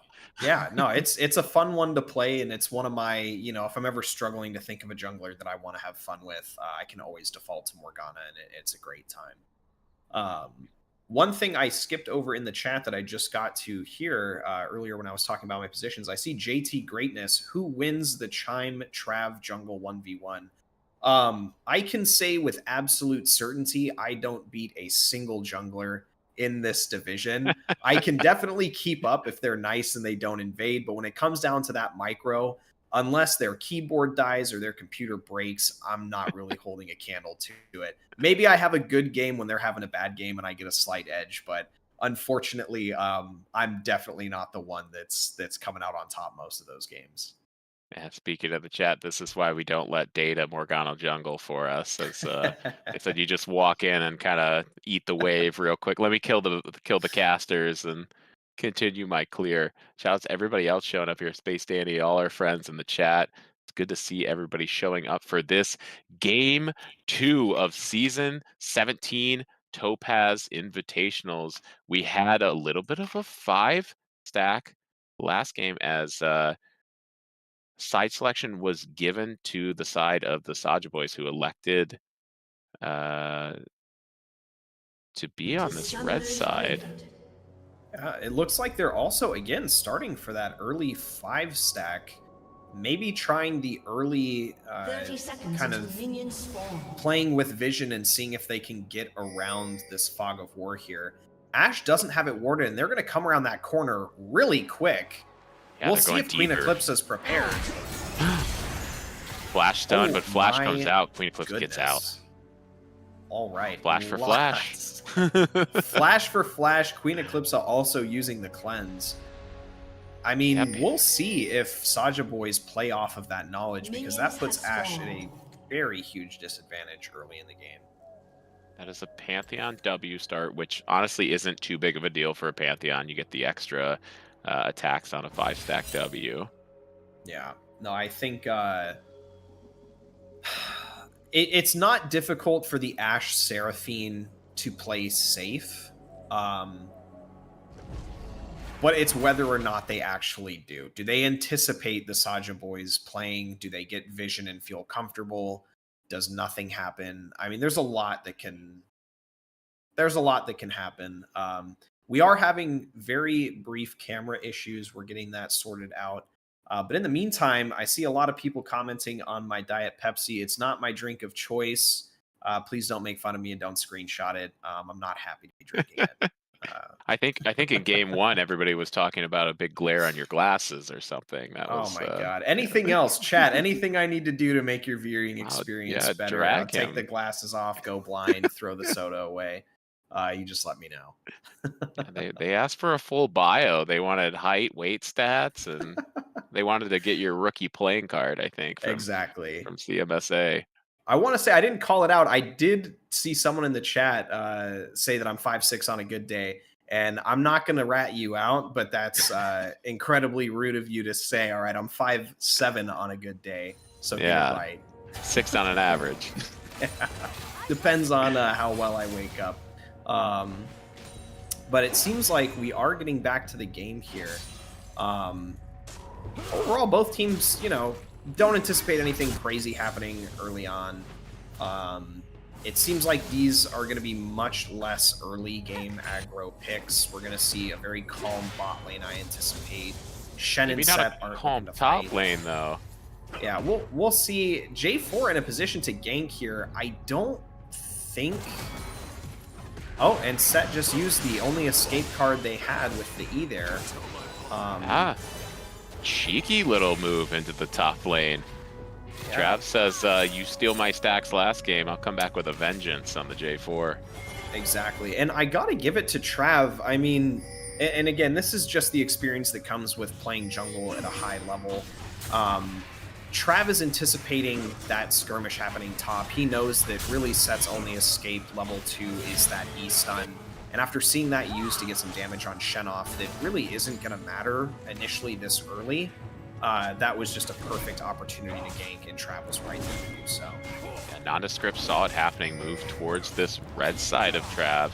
Goes for the chickens, now looks for the bot lane here, knows they don't have enough time to clear the red, and that will be the ire of affection for Trav. Trav now finishing it up, though. Won't be the first to rotate. This is Nondescript getting an angle here, slowed up temporarily. They get the stun over, and I just don't think they have the damage. Oh, so and an auto just takes it. Just barely. The flash from Boomer, the flash from Trav, the Q going off onto River Otter, Nondescript going in. Trav is in a dangerous spot, but could be turned exactly like that. Yeah, Trav with the double buff gets the triumph. Remember, Nondescript not clearing a second buff here, pathing down towards the bottom. We're 2-2 on kills, and the hunt for Feet of Warfare begins now. Yeah, no, we saw, honestly, great ability management, great usage of vision. Again, this is something that is always impressive with these Topaz games, is even 4 minutes into the game or 3.5 minutes into the game with not a lot to play with. Wow. Amazing wall. Sorry to cut you off there, Chai. No, that I mean, just caught me by surprise. I was caught in that exact same surprise there. I mean, Nyan Diamond is a 80 carry, is a support, is a mid laner. oh, Nondescript man. caught up by the taunt, and this could be Feet here. No escape available. Yeah, and already Feet's, see that 3-kill Feet going down. yeah, not the same scaling comp available here, so not, you know, the option to kind of sit back and scale up is gone, as this is a delayed 3 buff, my favorite objective in League of Legends. He who 3 buffs wins games. Not actually true when you play with me, but I will go for it every time. Hey, that's not a bad thing to go for. Truthfully, I mean, we're already seeing Girls Room approach a 1,000 gold lead this early in the game. I think the gold leads this early aren't as crucial late game. They aren't as sure tell of a sign. But just based on how the lanes are currently moving, you know, this is one of those moments where if I'm on the Saja Boys team, all I'm saying in comms is play safe, sit under your turret, and let's get some gold. Yeah, we did see that first blood, I believe, went to Boomer. Mortal enemy as trades for kills might go down top here. Capri's going to try to sneak out of here after getting one back on a Poggle. Is 2-0 right now, and I think we'll be able to fight out. Wins this. This is a little dangerous, and all that needs to happen is that Q getting dodged. And Capri has the taunt in the Q. Yeah, I mean, gotta respect going for the play. Yeah, that hitting 6 there was pretty big. Yeah, and again, and immediately using it. Yeah. The Shen ults. This is what I'm saying. This is why this champ, I mean, people can complain about Dr. Mundo rightfully. People can complain about whatever they want to complain about. Shen, by nature of their kit, is an absolute Summoner's Rift terrorist, and I am never happy playing against him. And really nothing lost here, as Capri is able to, you know, doesn't have the TP available right now, but had a decent sized wave coming up. Will lose a couple of minions, but I gotta say that is worth it after fighting top lane, losing almost 2 plates here, just about. Yeah, but picking up the Tiamat. And one thing you kind of have to start thinking too is with this gold lead we're already seeing, with how the game's turning out so far, one thing to note is if you look over at blue team, you have Shen with the shields, you have Jarvan with the shields, and Vivia's most likely going to get an Archangels for a shield, and you have Seraphine. I mean, looking over at Saja Boys, they don't have a lot of options to get something like a Serpent's Fang. So playing for those shields in fights is going to be crucial, and I don't know if they're going to have the sustain to make it through the amount of shielding that we're already anticipating. A lot of abilities will be placed down. I'm pretty excited to see these team fights. It's right back towards my turret, says Poggle. Not quite the damage to take Capri down, but well below half health. That finally alleviates some of the pressure for Poggle, who I think is going to be willing to take those kind of trades here. Keeping the Shen low, although ultimate is down right now, keeping the Shen low means if Stand United does come out, a half health Shen in your bot lane is better than a full health Shen. Exactly, and it's one of those things, especially as a top laner. You know, if you're a top laner that's getting camped by a jungler, and I'm not going to say camped. I mean, it's early game, and Trav is, you know, ganking exceptionally well with the information. But if you're nondescript, you don't want to spend a lot of time, you know, trying to get that lane in order, which leaves Poggle to making these, you know, decisions like we saw top lane. Good defensive abilities here as Nondescript tries to keep Poggle alive. Poggle, knowing they're going to drop down, looks for Travi on the side, doesn't quite get them, will drop to Capri here. They did pick up one grub, was the Saja Boys, but expended Smite to do so. And while Smite, second Smite is up here, Nondescript could play for the grubs, but I think very wisely says that is too many of the girls in the room for me to party. Exactly. It's one of these things that we see, you know, time and time again. Unfortunately, when you're playing at a deficit like Saja Boys, you see these low health champions like Trav got there for a second, and you kind of get these thoughts in your head that you need to get that kill to balance it out, and if it doesn't work out, you just fall deeper into the hole. Thankfully, it seems like Saja Boys pulled back a little bit. But again, a very rough start for Saja Boys this game. Yeah, honestly, I thought it was a good rotation from Nondescript. They knew Poggle was doing sit-ups nearby and able to take one grub. They tried to get away, but just too much committed from the girls' room to start that fight. And again, this is not the Rel from last game, but River Otter gonna put on the dancing shoes and try to work their way around. Knows they're a goner, just gonna buy some time for the Ashe to. And we see the Panth coming out, getting the stun on Queen Eclipse. So we have the cleanse going out, the instant cleanse, by the way. I don't think there was a frame where Queen Eclipse was not moving there, and I think not that at the frame rate my computer runs at. Yeah. No, that was a wonderful play. Poggle trying to get the ult back into turret. Unfortunately, that's the only way that Poggle is going to have an opportunity to kill this Shen right now. Yeah, Capri knows that, backs up wisely. Yeah, we do see the gold lead closing, and now we have an even game again.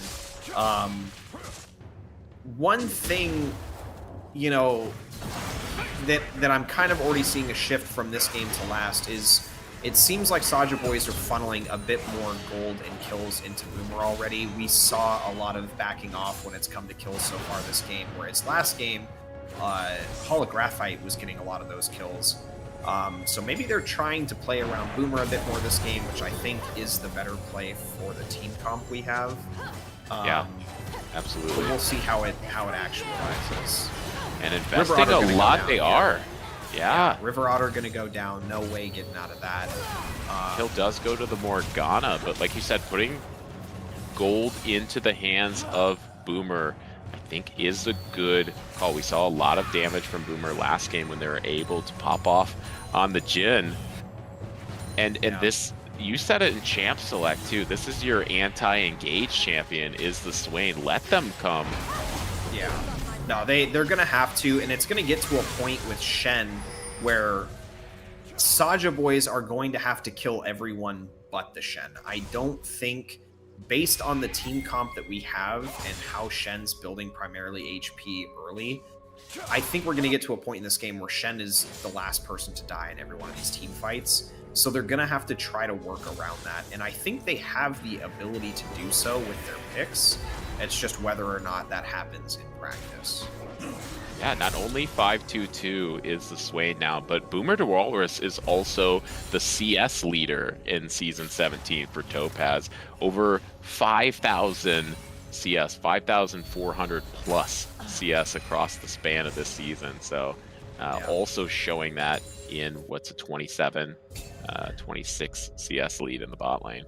I mean, a little bit of personal rivalry with Boomer. I mean, there's nothing I loved more than watching him push mid lane by himself to get that extra wave, and that leading to his demise. Just one more. Just one more. Dodges the crystalline arrow. Doesn't even need the black shield. We're going to see the Swain come out and dealing with the Shen. Like you said, I mean, it's back off. Yeah, it's one of those things where if both teams are playing, it's going to be hard, and one of them has to commit. We see the Shen taunt with the J4 going in. Travi ulting onto nondescript and Swain dying to the Vigar ult. Is Boomer going no down ultimate. here?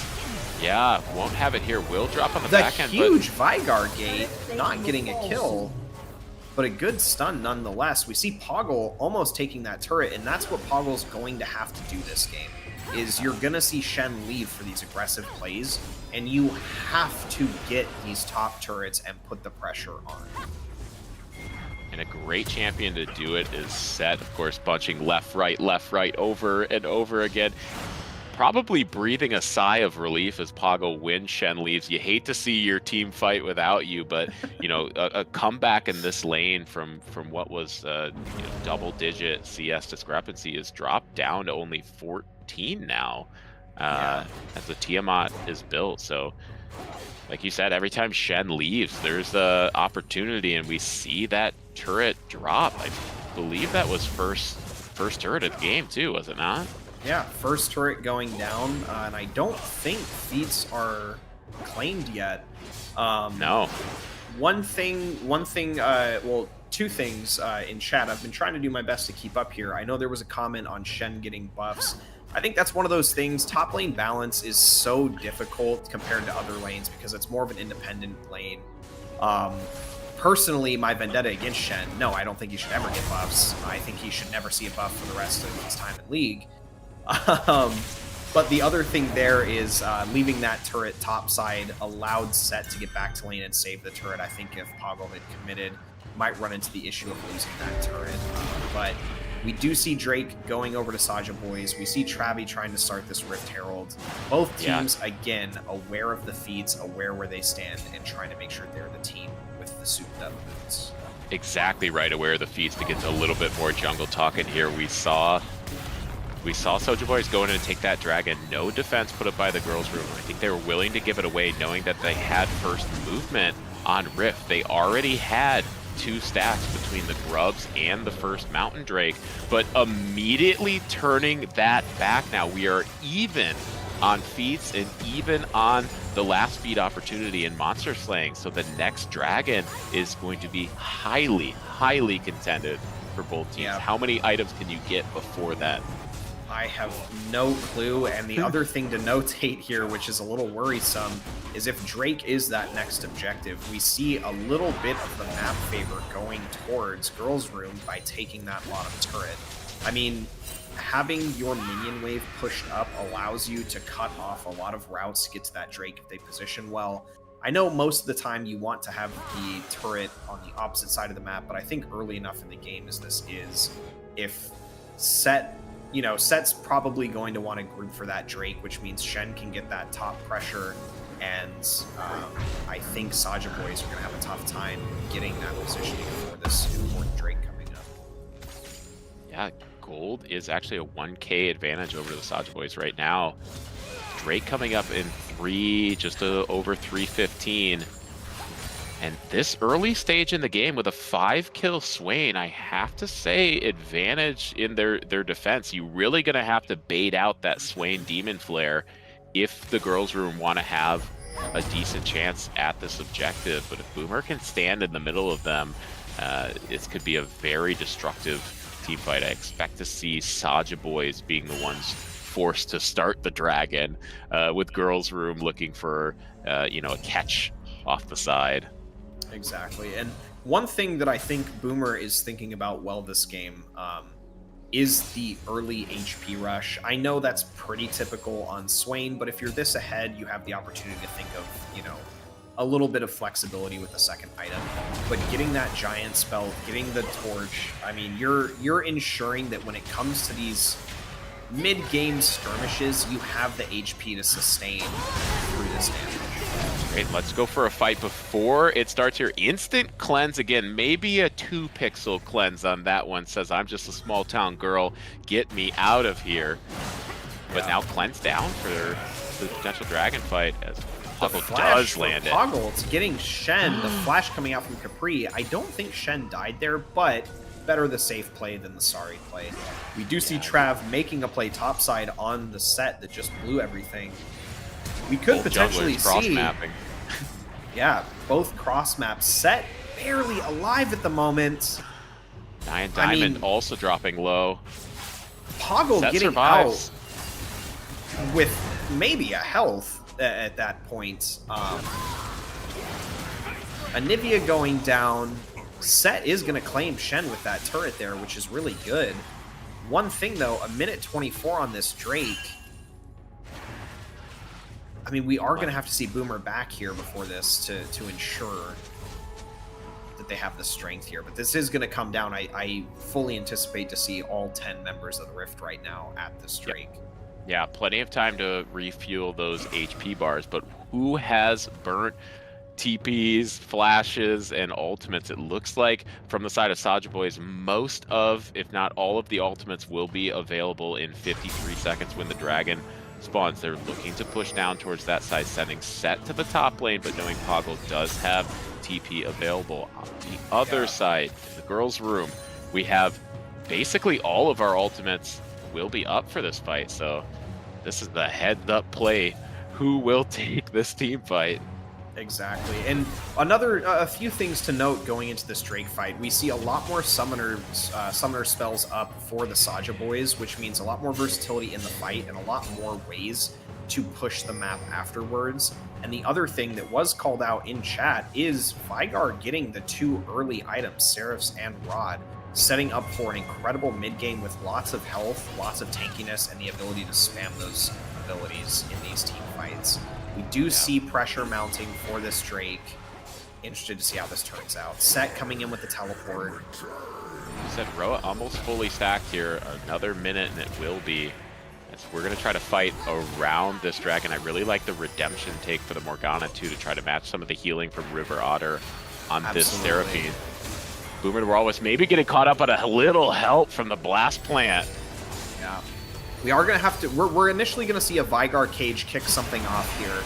And here we go. Let's see how this plays out. Boomer right where he wants to be. Toggle with a disgusting W and pushing that Shen into the team, like I said earlier. I mean, great anticipation from the Saja Boys here. This is exactly what I said needed to happen if they wanted to play well into a team comp like this. And Trav looking a little like a ping pong ball though. Cataclysm's in, and then Set immediately throws them back out of their own Cataclysm. And this could be a double objective. Feet going over to Saja Boys. Feet's going over. The double objective is absolutely going over. I mean, it's one of those things. I think it started off a little rough, but we're seeing Saja Boys play to their strengths. We're seeing them scale pretty well. And truthfully, I think we're in for a very exciting conclusion to this game in any capacity. We do have 212 stacks. Thank you, Telmis, for calling it out in the chat. Vigar stacking very well. All it fully stacked Roa now, fully stacked Seraphs, and it only goes up from here. Our only perma-stacking champ in this game, excuse me, Swain also perma-stacking. Exactly, and Vigar's one of those unique champions. I went through a phase in mid lane, but it's one of those things that you know, these two items here are really the only stacking AP items that you need on Vygar with your passive, and you could go full tank or even just one pen item into the tank items, and you're still going to be a demon on the Rift. It's something that you're going to be one-shotting people and not dying, which we could see as an angle for Vygar, or we could see them scale into crazy, insane AP numbers early. But either way, he definitely has the ability to do both. Yeah, there was a skirmish earlier that we saw Anivia drop in, and that's got to feel really nice as the Vygar who can just sit there with some Baleful Strikes, just stacking on the egg over and over again. Oh yeah, yeah. Eggs for breakfast, lunch, and dinner when you're in a position like that.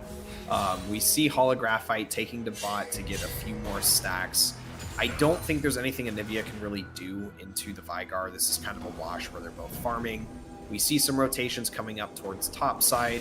We know that there's going to be Baron in 2 minutes, and both teams are looking to get vision and positioning for it. Again, Saja boys with items, scaling, levels, and team comp in their favor for this upcoming Baron. Yeah, but these team fights are so explosive. We didn't even get to see the Great Black Shield in the last team fight from Tiddlywink going on to Holographite. Not Boomer the Walrus, but Boomer was pushed so far in, didn't even need to be protected from the Seraphine ult.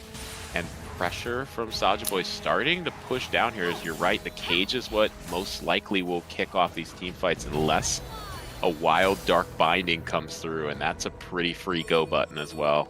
Exactly. One thing, and I'm not a Vygar one trick, and I don't look at the stat numbers, but one thing I really like doing when I was playing Vygar in these positions is you similarly rush the Roa and the Seraphs, but just get a lot of movement speed. Something like Force of Nature, Dead Man's. It gives you those tank items, but also make sure that you can run up to the enemies and catch them with that cage, which kicks off so many picks.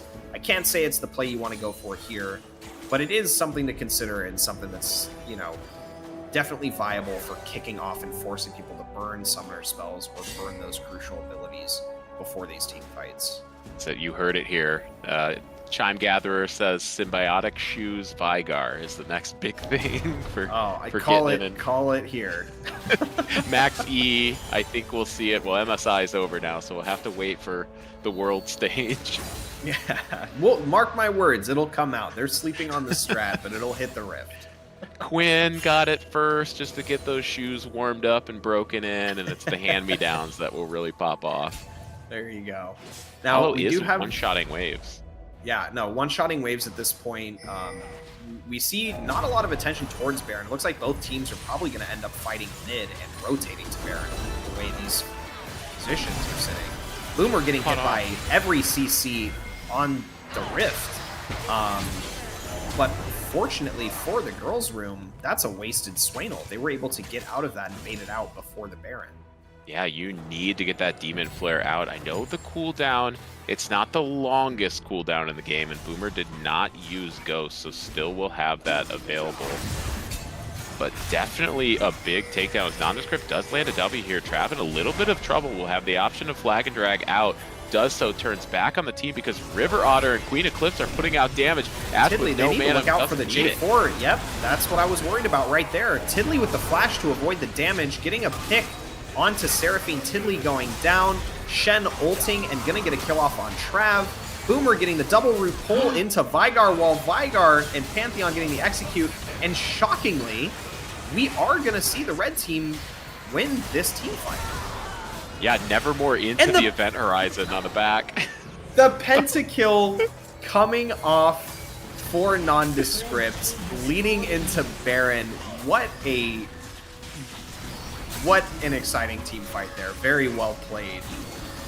Nondescript living on the edge of glory in Game 1 and Game 2. So close to making these big plays, and does convert on the pentakill. I don't know if that's the first one in Invitational's history. Probably not, but it's the first one of this series, and I think the first one of this year's Invitational. So, wow, credit given where it's due. Congratulations on the pentakill there. I know for certain if I was on that team, I would have done everything in my power to prevent that from happening. But good job to Nondescript. Yeah, An that immediate was staircase pickup. yeah. What a way to celebrate getting that pentakill there. Oh man, yeah, that's gonna keep you up and alive in those big team fights. Set also, push back in CS from that early game, but starting to get the items, and it helps when you have that feed advantage if you are a little bit behind to get the upgraded boots at a steep discount. And these team fights, I think, are gonna continue to be very explosive. As Dark Binding goes just a bit wide from Tiddlywink. And despite baiting out the Demon Flare last fight, you're right, it just didn't matter at one point. The damage is there. Exactly. The damage is there, the health is there to sustain, and there was a lot of CC going off with that Vygar cage. I mean, the thing about Vygar getting the cage and maxing it and having the CDR is you can throw it out at the start, and that enemy team is going to think it's the perfect time to engage. Beautiful CC chain. Queen and holds the Swain flash to avoid the Seraphine and securing the double kill. Wow. I mean... Seraphine really focusing so much. River Otters trying to pay attention to hit that Mikhail's at the right time to get Ashe out of there. Still throws out abilities, but gets flashed over from Boomer. And now you've got some jacked up minions coming down this mid wave. Surely this is going to be a tier 2 dropping. Definitely a tier 2 dropping. I don't think it's going to go much more unless we see some overextensions from the blue side. But thankfully we have that cracked out Baron minion. We actually see Capri taking aggro so that it doesn't hit the turret. That is, I mean, that's really next good level play there. Yeah, that's, again, you see some of these strats come out in this top tier gameplay, and this is just one little sign of that game knowledge going into play. You've got plenty of time. Next objective isn't for 330. As a Crystal and Arrow does hit nondescript. No penta for you here, friend. Queen's not going to allow that. Yeah, no, it's turning into one of those games where, we see the lead early, we see some misplays happen, but all it takes is 1 or 2 misplays in a row for, I'm sure, those comms to get into real serious territory where both teams are wanting to lock in, and especially when game 2's on the line, we see some better plays coming out. So overall, excited to hear more about the communication between these teams. Definitely sitting up in your seats now. Game 1, we felt each other out a little bit. We went for the 5-man invade bot. Nothing was doing. This game, we got right to it. Exactly. And again, one thing I wanted to call out again with that Vygar wall, or cage rather, you're able to put that out at the start of the fight, which baits the team. I'm sure their comms are saying as soon as that cage comes out and drops, that's our go button. But what these teams don't realize is that cage comes up again in 5 or 6 seconds, and that's another moment where they're in a bad position. We also see 288 stacks on Vygar and 61 soul fragments on Swain. Both of them stacking up a lot of AP and a lot of HP going into kind of the start of the late game here. Yeah, we talked about the event horizon from Vygar being important early, like you said, but not just the cooldown being basically nothing now. You still have a shield vault for Pantheon. Crystal and Arrow goes just a bit wide. Cataclysm drops down here. Boomer surviving through everything, has Azanias. Here comes Pantheon. Your support is there, and that's so much damage. And there you go. Like I said, that Shen pick is great, but if you have a set that's aware and ready to press that R button, we even see Poggle flashing to get the R off, you're turning that, very healthy, very supportive Shen into a bomb that blows your team up. It's one of those one of those moments where it's kind of coming back in their faces a little bit. Is this Shen even worth it at this point? They're just killing our whole team. Remember, this was the team in the Saj Boys in Game 1 who still had Dragon Control and have it here in Game 2. The difference being the girls' room doesn't quite have the scaling comp activated like they did last time. In fact, the Soulja Boys are the ones with the scaling comp, and they are online in Game 2. Yeah, no, I truthfully at this point can't look at anyone on uh, the Soja Boys team and think that any of them need to play any more carefully than they have been. They've been really playing off of each other very well. And one thing too is Boomer initiating kind of as a sleeper agent by burning all of the girls' room's abilities with the health, with the Zonias. I mean, he's definitely the one that they want to kill, but they can't do it. Yeah, we watched the Crystal and Arrow hit. We watched the Cataclysm come in, and now with the Zanyas available, Boomer just stares into the face of 4 members of the girls' room and said, "You opened the wrong door. This ain't your room, this game." Exactly. And we also have to take note of, I mean, the ego Medjai's by going out onto Boomer. I think it's, I mean, when you're playing this way and seeing these plays go off one after the other, I think it makes sense. But at the same time, the risk versus reward, we'll see if it pays off. Well, as Queen getting a little bit caught up here, Pantheon's going to jump in there. River Otter and Queen now. We fight together, we die together, says the bot lane. River Otter trying Mikhails themselves to get out of there. Can't do it from here, and that will either be the base or, no, wisely turning towards Baron now. The Saja Boys look to close this game out now that they have Soul. Yeah, they're going for Baron. I will admit the Seraphine giving that last falsetto before getting told to shut up and return to base was a novel try, but unfortunately all that did was encourage them to go get Baron, and in turn we'll see how that translates to their base surviving. We do see Trav trying to play some musical chairs to try to get into this Baron pit. Again, Saja Boys just not letting it happen.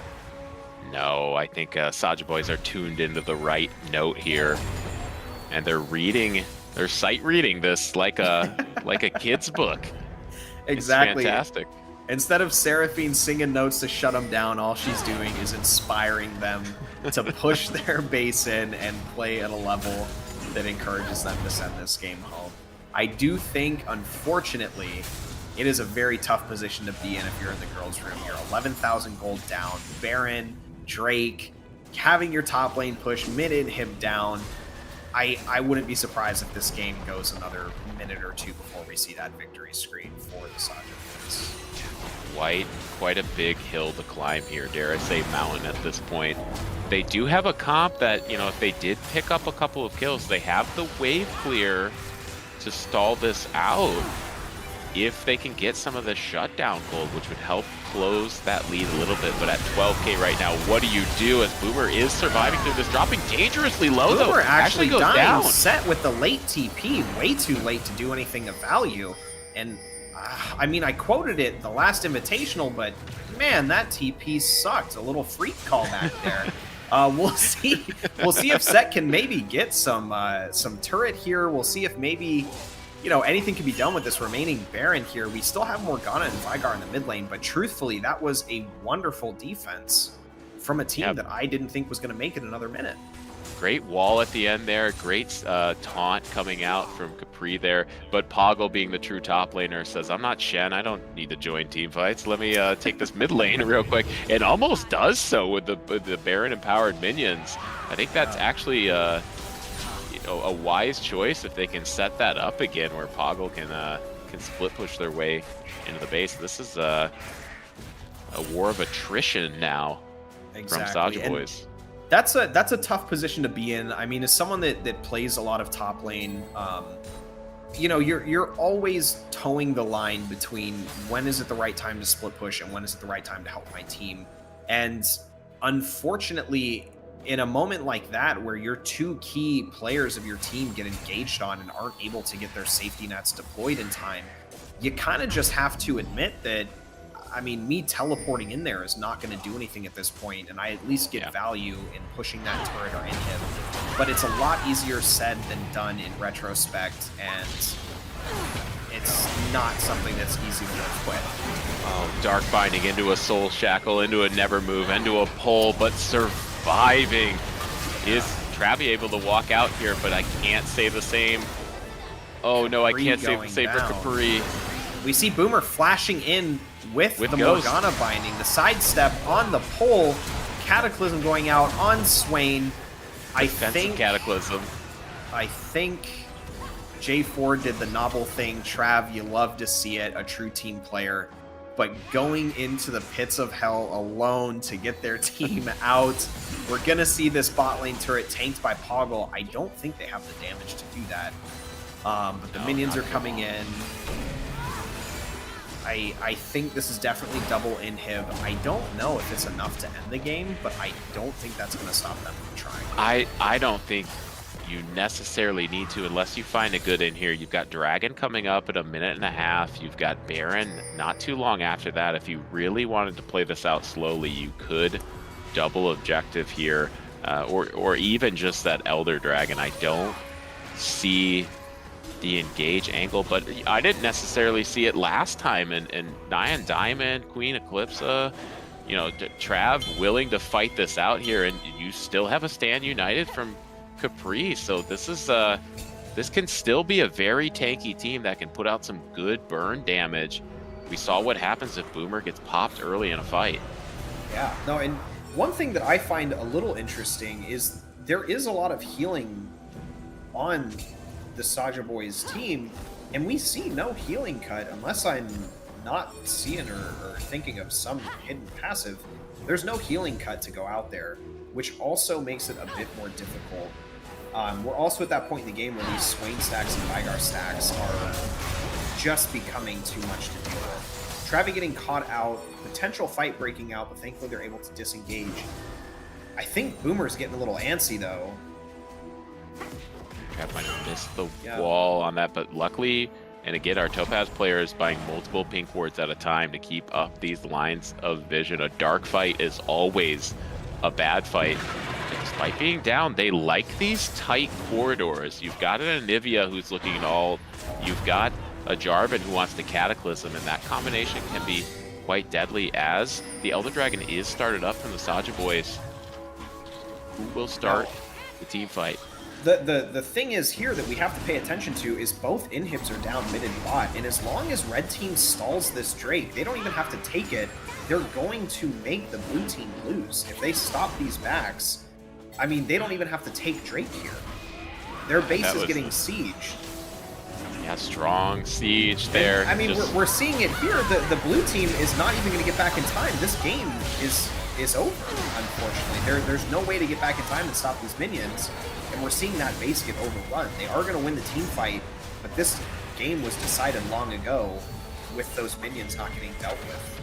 Yeah, Swain W stopped one of the backs here, and there's that TP into the base. Poggle says, I want to be the only one on screen for this end here. Can they do it in top lane style? We are about to see the most cathartic end, getting bullied all game. Poggle ends it in Capri's face and tells him to sit down. Game 2. Going over to Saja Boys. What a performance. Lee moly. Yeah, Holographite going unkillable at 3-0-11. You're right. What a turnaround in the top lane. Say, you keep leaving, Shen. I'll just start smashing turrets. No, that is a perfect end to how that interaction goes. If you're going to let me shove and you're going to be staying back with your team and using that ultimate, I'm just going to end the game. And I'm sure Poggle is feeling a little vindicated after that inning phase, ending the game that way. Yeah, I think we see some of the differences now in getting the 2 games with the team. Again, biases towards the jungle matchups here. In this season, Nondescript is your dragon leader, taking 37 dragons across the season. But they are also tied for turrets. Trav is tied for turrets with Nondescript as well, I believe, towards the top of the leaderboard. Trav being your kill leader with almost 200 kills in the season. So Nondescript, definitely the dragon taker, definitely focusing that. We saw it in game 1. We saw it, couldn't convert it into the scaling comp of game 1, but you get some scalers on your team, give them a couple dragons, and all of a sudden you've got a much better team fight. Much healthier team fight for game 2. Yeah, absolutely. Well, they did it. They forced a decisive game 3 now. I'm Everything we've ever wanted, our dreams have come true. I'm looking forward to it. We can go ahead and tell our game fixers to lay off for game 3. Thanks for making it happen. Overall, though, seriously, a great game. I think Saja boys understood it now. They knew what to bring to game 2, and they executed, perfectly after that first game.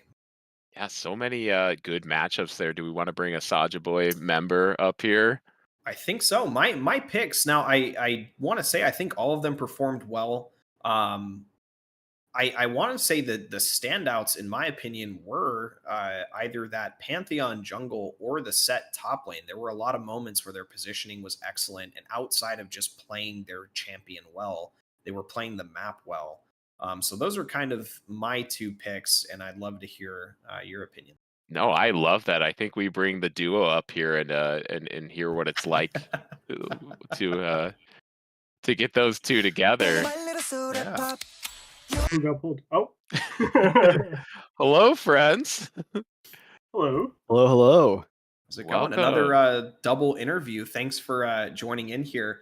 Initially, I just want to say, both you guys, your positioning was incredibly well. And even going into this, I made comments on how you guys would have to play to deal with that team. Just want to hear it from both of you guys. How were you playing these fights, and what were you keeping in mind to perform so well? You want to go first, Salad?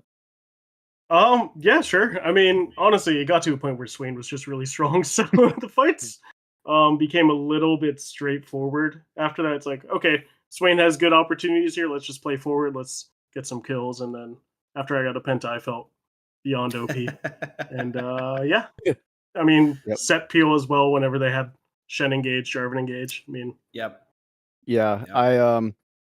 but my game plan was really, really clear. It was Boomer or Tiddly calming Ashe no flash and me saying, "All right, bet I'm gonna ult Shen into her," and that was just kind of how it went every fight. If they don't have flash up on their carries, I'm not getting hit by that Seraphine ult. I'm R-ing whoever I possibly can to not get hit by it. Yeah. And I mean, I'm playing set. You can get set really far behind early, and it doesn't really matter. The guy's got 2 health bars, except you can't see both of them. He's not like Kled. You just press W, and your second health bar just kind of evaporates whoever is in the vicinity. And I think that I don't know why the focus was so heavy on top for them. I feel like getting Shen ahead in their comp doesn't really do much. I assume it's a play to try to get me to tilt. I'm not that player though. I'll complain. I'm a complainer, but I'm not a tilter. You're a You're not complainer, that but you're guy. not that guy. Yeah. That's I'm not that guy, pal. And I think that was a bit of the story of the game. We saw Boomer get very, very far ahead, very strong, almost unkillable in there. And playing from behind though, Poggle, I think Chime called it at the end of the game. How vindicated did you feel being the only member of your team there to end the game at the Nexus? Oh, it felt great, but once we got Elder, you probably saw it on the stream. I pressed W to try to just finish Shen off with the Elder, but the Nexus exploded at that moment, and I was a little sad about that. But yeah, I mean, the whole comp was kind of built around protecting Boomer to Walrus, our little soda pop. And I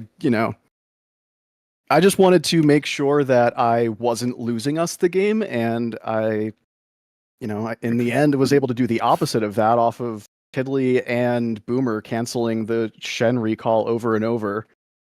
And that felt really good. Seeing the minions pour into the base, my team having the wherewithal to calm, hey, we don't need to actually take Elder, just keep them here, keep them interested, stop the recalls.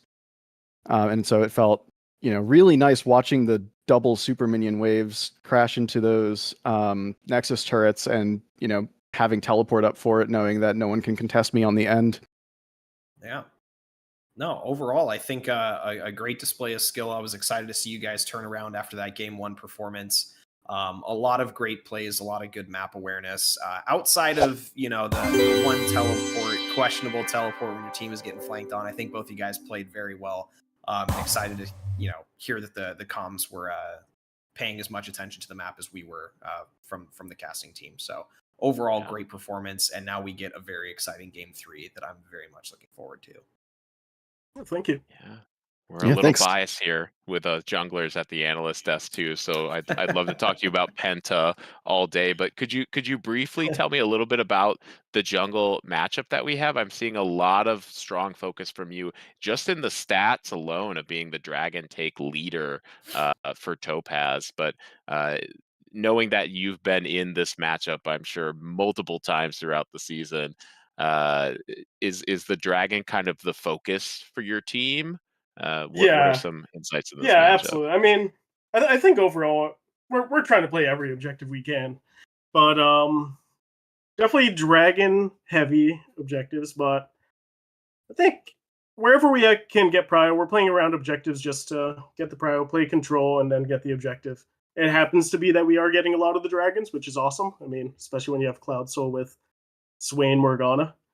Um, yeah, yeah, just tracking enemy jungle and playing for the objectives, playing it slow, playing it right. And you could see it pay off there with game one with Dragon Control and game two bringing it home. Thank you both for joining us here. We'll get you back to celebrate that game and get you prep for game three. It's good. Get ready for Thank you. some wacky stuff in the top lane. All right. Looking forward to the wackiness. Right. All right. We're so excited here for a game three, a decisive game three chime. We made it. We made it. I know. I'm so excited. I mean, almost every invitational I've seen again from memory has started off with a 2-0, or at least from the ones I remember. So going into a Topaz game 3, and the fact that every single division goes into a decisive game 3 is honestly just great. I'm excited to see how it turns out. I don't really know what to think after seeing that performance. After seeing that performance from game 1 coming out from Girls Room. I'm excited to see what they cook up for this game 3 and see if they're able to reel back Sacha Boys into reality and let them know that, hey, we are not what we were last game, and we want to show that to you. Well, we'll have to see in this fearless draft coming up very soon here. Let's get everybody prepped, ready, and hyped for game three. We're going to take a quick break on our end. So run to the bathroom, get your snacks, go over to shop.cmsaesports.com and pick up some swag as we get ready. We will see you all back here very soon for game three of season 17 Topaz Invitational. See you soon.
Oh my god. All right. Welcome back to game 3, everyone. We are getting into the last decisive game. Hopefully I didn't jump scare you into this 3-game series against Saja Boys and the Girls Room. We were tipped off a little bit by Poggle that there is some zaniness coming. Any speculations what that could possibly mean for the top side? I mean, those game 1 and game 2, the winner of the game has been the team who picked a scaling comp. I don't know if there's some secret scaling top laner, if there's a scaling item. Is it going to be all heart steals for the team? It's really hard to tell, but it's been fantastic watching these teams go head to head, and that dragon centric for nondescript, team fight oriented from Trav. It worked out for each of them in a different game, respectively. And I think we're seeing the clash of two titans here, making it to a decisive game 3. I'm just so excited to see this one go forward. Yeah, no, I am I'm equally excited and terrified to see what was foreshadowed based on our interview there. I'm hoping, as a certified Bard enjoyer, that we see Bard top coming out from Poggle And Poggle, if you're listening and you don't take Bard top, I am going to send hate mail to you directly. I know where you live. So keep that in mind when you get into draft here. But honestly, I think either way it works out. If there is some Zane or if both teams agree to duke it out in one last showstopper, I'm excited to see how this turns out. Chime, I think you said it perfectly earlier. We could watch these games in slow motion and learn something new each frame. These players so fantastic, seeing amazing cleanses and McHale's and knowing each other's champions to have the disrupt available as somebody comes flying in. I mean, it truly is a clash of two very, very competitive teams in which, our regular week to week, we always say we're competitive light. We're here to have fun on Tuesdays, and I think we're still having fun tonight, but boy, does it feel good to pick up a decisive win in game 3 for either of these teams. Absolutely. Now, based purely on performance that we've seen in the Rift, who are you anticipating coming through in this game 3 right now? Who do you think has had the stronger plays and the more consistent plays overall? Ooh, this is it's hard to pick out somebody individually because we saw that game 2 right there. Boomer to Walrus came through on that strong set game or a strong Swain game, and without that damage pushing through, you still had a Holographite who was equally as strong, but I think mostly on the shoulders of that Swain versus game 1 also mid lane or bot lane, it was Nyan Diamond popping off on the Smolder with a backup dragon in the back pocket. I think all of these players, I don't want to be cliche here, all of these players have the pop off opportunity and they play to their champions so well. It's hard to say who's going to be the decisive control of these games. One thing I think we haven't talked about enough is the play out of our supports as we see Mel Yeah. again not getting played whatsoever tonight. Yeah. No, I mean, supports are always kind of those unsung heroes. We see it in pro play, we see it here. Um, it's one of those things that if they're doing well, they're not going to be noticed, or they're not going to be noticed as often because it's almost expected that if you're the support, you're only doing well if our carries are doing well. And if the carries are doing well, we're focusing on them. So it's one of those things that supports one of those underappreciated roles. But the fact that both of them have been playing so well, keeping that vision up is great. Getting into bans though, we do see Mel, Zareth, and Zin. I want to say those are the exact same bans we've already seen before. And again, Zeri and Victor, no strangers to the banning block. Seems like they're just trying to force some of these really interesting picks or ones that people aren't as comfortable with. Getting to the furthest reaches of your back pocket now. What did you used to play a couple seasons ago that might be secretly relevant here? But yeah, everybody's showing up so well. Tiddlywink in a support role was the assist leader on the season in our regular season, and River Otter on the flip side, matching the fight mentality comp so well, willing to run in and get deep vision, playing pretty well on the Seraphine last game. Not the same abilities to jump over the wall as the Rel, but playing to the singing song comp as best they could, but coming up short in the end. But putting down a valiant effort as this is a new pickup All here. right. All right. They weren't kidding. Disco Nunu making an appearance. We might have the first reported and banned person in a CMSA invitational. And if you didn't notice yet, the teams have flipped sides here. This is Saja Boys onto blue side. So could this be the Yeah. flip around? Is this jungle or is this the Poggle pop off? We'll see. We see Nefiri and Thresh coming in. I mean, Thresh is great, and Nefiri, something has to be said about the rework and how they turned a practically dead champion into one of the most feared beasts on the Rift with a simple item or ability reshuffle, excuse me. It's got to be Yeah. studied. It's going down in Riot's history books as one of the most interesting changes they've decided to do. Yeah, she got that dog in her and around her. And around her. It's yeah, similar to that Tom Kench change where you kind of shuffle the abilities around and you got basically a whole new champion. But on the flip side here, we've got a Soraka with that global heal. Lots of heals. Will we see a heal cut come out this game? You better see a heel cut. The girls' room, if they're not picking up some sort of grievous wounds, I think they're overthinking some very simple game mechanics. Now, granted, I think grievous wounds is up there as one of the most useless but necessary stats needed. We're at a point in this game where 40% heal cut doesn't matter when you have so much healing coming in. But if you don't have it, it's even that much more ridiculous. We also see There's Varus and Kale yeah, Kale that coming got out. banned out last game goes through here. Yeah, again, the girls' room scaling worked for their first game. Scaling worked for Saja Boys in the second game.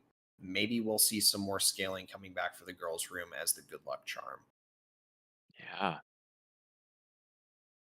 Chat confused or calling out potentially the Varus uh could be the flex pick somewhere. It is possible. I know the AP Varus is a thing. I've seen the clips too. It's pretty scary. Oh yeah, AP Varus is one of my favorite things of all time. I love, talk about Dr. Mundo terrorizing the Rift. Play Varus into that top lane and you're terrorizing Dr. Mundo. He's not going to be leaving lane for fear of getting one shot by the percent health damage. Um, we'll see what comes out here, but I do think with Akshan ban, Gwen ban, I'm trying to speculate, but I'm not really coming up with any theories as to what could potentially be underneath those last two picks there. Yeah, it is. I mean, banning out the Skarner, which again could be a flex pick to the jungle or to the top lane. Aatrox ban coming back the other way towards the girls' room. Yeah, Maybe we've been bamboozled here. I guess leaking that it could be a fancy pick might cause some weird bans to come through also. potentially. I'm still holding out for the Bard top. We'll make it happen. I think the possibility is still there. But I am excited to see how these last four picks take shape because truthfully, okay, Syndra again keeping on theme with the stacking. Could be a bait. Poggle in the chat saying that their pick is already there, so maybe a Soraka top. I miss the days of old, the old Starfall on Soraka. That was one of my favorite mid laners. Yasuo counter when he first came out. Oh yeah. Fiddle hovered. I And will Syndra now say flashed. I'm changing my threat to Poggle. If it is Soraka top, I'm also sending you hate mail. That is diabolical. I hate it. And it's gonna skew who I hope wins this tournament. But in all fun, of course. I'm excited to see how that performs. But that Clearly team comp, Soraka top, Nunu mid. yeah, Fiddlestick that's what I'm thinking. support. Well, obviously the Disco Nunu running it down mid, so we're contesting for the other lanes here. But we do see the final Saja Boys comp as Nunu, Soraka, Varus, Fiddle, and Nocturne into the girls' room, where we're looking at Nefiri, Thresh, Kale, Syndra, and Ambessa. You better hope it's not Soraka top because I don't see any way that you're able to stay in lane with that. Looks like prediction towards the girls' room here. And I am equally as confused in the picks currently as Ambessa does drop through. I think that's her first appearance in this Fearless draft at all, if I'm not mistaken. Man, yeah. After seeing this, I'm trying to think of how these fights are going to go. I mean, for fear of coming off a little too confident in this, I don't really see how Saja Boy's comp works into the girls' room. It almost, I mean, you're gonna have to play for those picks, the Nocturne ult, the Fiddlesticks. Maybe the Nocturne will cause some confusion, and maybe there's some, nice tech that you can do with the fiddlesticks, not being able to be seen. I think Varus that's can what always we're going one for. shot, but I mean, looking over at the girls' room team, Kale is a demon, Syndra's a demon, and Bessa's a demon. Neferi's hard to deal with, and you have Thresh being a safety net for their team. I think the girls, this is going to be a very exciting game 3. I'm very excited that this is what it's coming down to. The fact that I can't really pinpoint any win con here for either team is going to make for some good gameplay.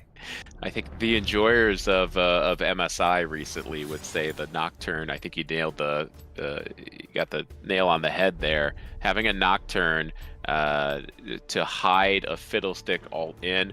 You know, you could have vision beforehand that would give you an idea where Fiddle's going to be, but also the Varus ultimate, the Chain of Corruption's coming through. It's kind of a slow projectile normally, but if you're under complete darkness from Nocturne, that slow projectile becomes harder and harder to see. As the predictions now into the chat here, get your votes in to see who's going to win game number 3, the decisive finale to our entire season 17. Yeah. And our cameraman Kelton telling us that is a middle sticks. Interesting, which leads me to believe I do think that is a new top. Actually, I think we are going to see A new top is correct. Actually, yeah, I don't know why I'm theorizing there. I'm realizing now I can see the names. New top into Mbessa. I promise I'm smarter than I appear. But did you take the glasses off? What happened? I do. Yeah, actually, whoever called me out at the beginning, these I don't even need a prescription. I just tell people they are. I don't need them. So there's no lenses here, actually. I just like the plastic frame. Exactly. Purely fashionscape at this point. But yeah, I think the Nunu into Mbessa, I mean, I can't say I have experience seeing this comp. I definitely don't have experience playing into this. But just based on what I know, I don't think there's ever a situation where Nunu kills Mbessa unless you get caught under turret, if you counter a dive or an engage. But at the same time, I don't see Mbessa killing Nunu in a wave. So we'll see. I would assume this is going to be kind of that healing Qmax version of Nunu. Now, Nunu snowballs give you the opportunity to stun an approaching Mbessa. So there is some trade mechanics in there. And the side, Poggle's team here with the Saja boys, there is quite a bit of healing there. Enough where you probably want some heal cut for the girls' room. And perhaps, this could be an Mbessa who I wouldn't normally say is my heel cut champion. I could very well see an early Bramble Vest coming out here from the Mbessa and maybe just sitting on the Bramble Vest. It's 800 gold, but boy, does it pay dividends when you have a Soraka, a Fiddlesticks, and a Nunu potentially healing off your team. Yeah, no, I don't think that's a bad idea at all. And thankfully, Mbessa is one of those champions that if for some reason the lane's going really well and they have excess gold, they can start with the Executioner's Calling going into Chempunk. They have the opportunity to get that Thornmail if they want to go defensively. They have a lot of ways to shut down the healing that's going to basically be Nunu's only primary form of defense into a lane like that. So we'll see how it starts off. I'm also interested to see if Saja Boys go for a 3 of 3 5-man stacking invade. Looks like, unfortunately, no, but welcome, friend and foe. Everyone is welcome to Game 3 here.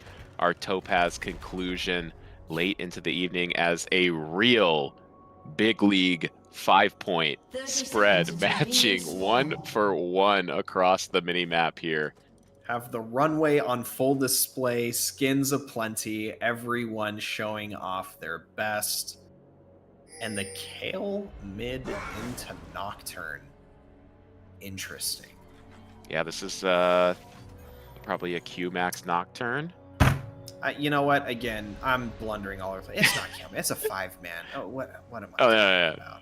Yeah, that is a nondescript Nocturne. I'm It is sorry. middle strip. I'm sorry. I'm getting old. I told you I'm approaching 30. It's I getting think late. my cognitive ability, grandpa needs to go to bed here. Oh, let's not call 30 old. Let's All not right, insult my the 30s viewers. old. My 30s old. Yeah. Or at least I feel that way. But I will say the middle sticks into Kale. I mean, this has got to be one of the best matchups for Fiddlesticks, taking a while to get online. Kale is going to have no kill pressure at all. Yeah, as soon as that fear becomes available, of course, Kale early E, it's not that long of an ability, and I think you barely get an auto or two in after even maybe a 3-point Q. So, yeah, a lot of respectable options for this middle stick as Poggle and Capri say, we're going to go right at it in the beginning here. Yeah, no, and I mean, immediately with Capri taking Electrocute on Mbessa, I think that's a great read. I mean, if you're able to fight early like they just were, you saw Mbessa almost half-healthing Poggle level 1. Wow, great camera work here, Kelton. Yeah, we're at the point. Again, my confusion is already coming to light. I truthfully, I don't see how Poggle sustains this lane if Mbessa's playing, but I am interested to find out. The option to proxy is potentially there. If it comes to that, the lane pressure is clearly there right now, so perhaps walking past this turret could be an option. I think that quick burst from Mbessa, and not technically what Mbessa's known for, but I don't want this Nunu getting multiple heal stacks on you, so until 6 comes, I think it's a relatively benign lane now. Yeah, and we are seeing, so both junglers taking the exact same jungle path, most likely setting up for potential dual 3-man bot side, which may cancel out or may culminate in some sort of a fight. We do see actually Nefiri going for the camp and Nocturne coming in for the early fade. I don't know. Not a ton of CC available. Syndra actually with the most, with a Thresh next to you. And the vision not being there, but I would have assumed Nocturne would have left by now, will go down towards that red buff, but leaving an opportunity for Nefiri to look mid. Doesn't need to, and we will see some pacifists jungling from both sides, not colliding at the first scuttle in any of the games. No, I think out of all 3 games tonight so far, this is definitely the one that you don't want to mess up early game. Both of these teams, I think, have a different win condition that they're both hoping to stall out for. You have Saja boys that, I mean, none of their lanes in particular have a heavy early win immediately, and so they want to play slow and play safe. First blood going out to Boomer. Yeah, and I said no CC. I'm completely wrong. That is a root from Tiddlywink there, silencing momentarily and getting the root, and that puts the Soja Boys up 1-0 in kills now.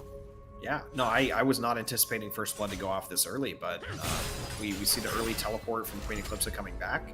The First Blood going on to Varus.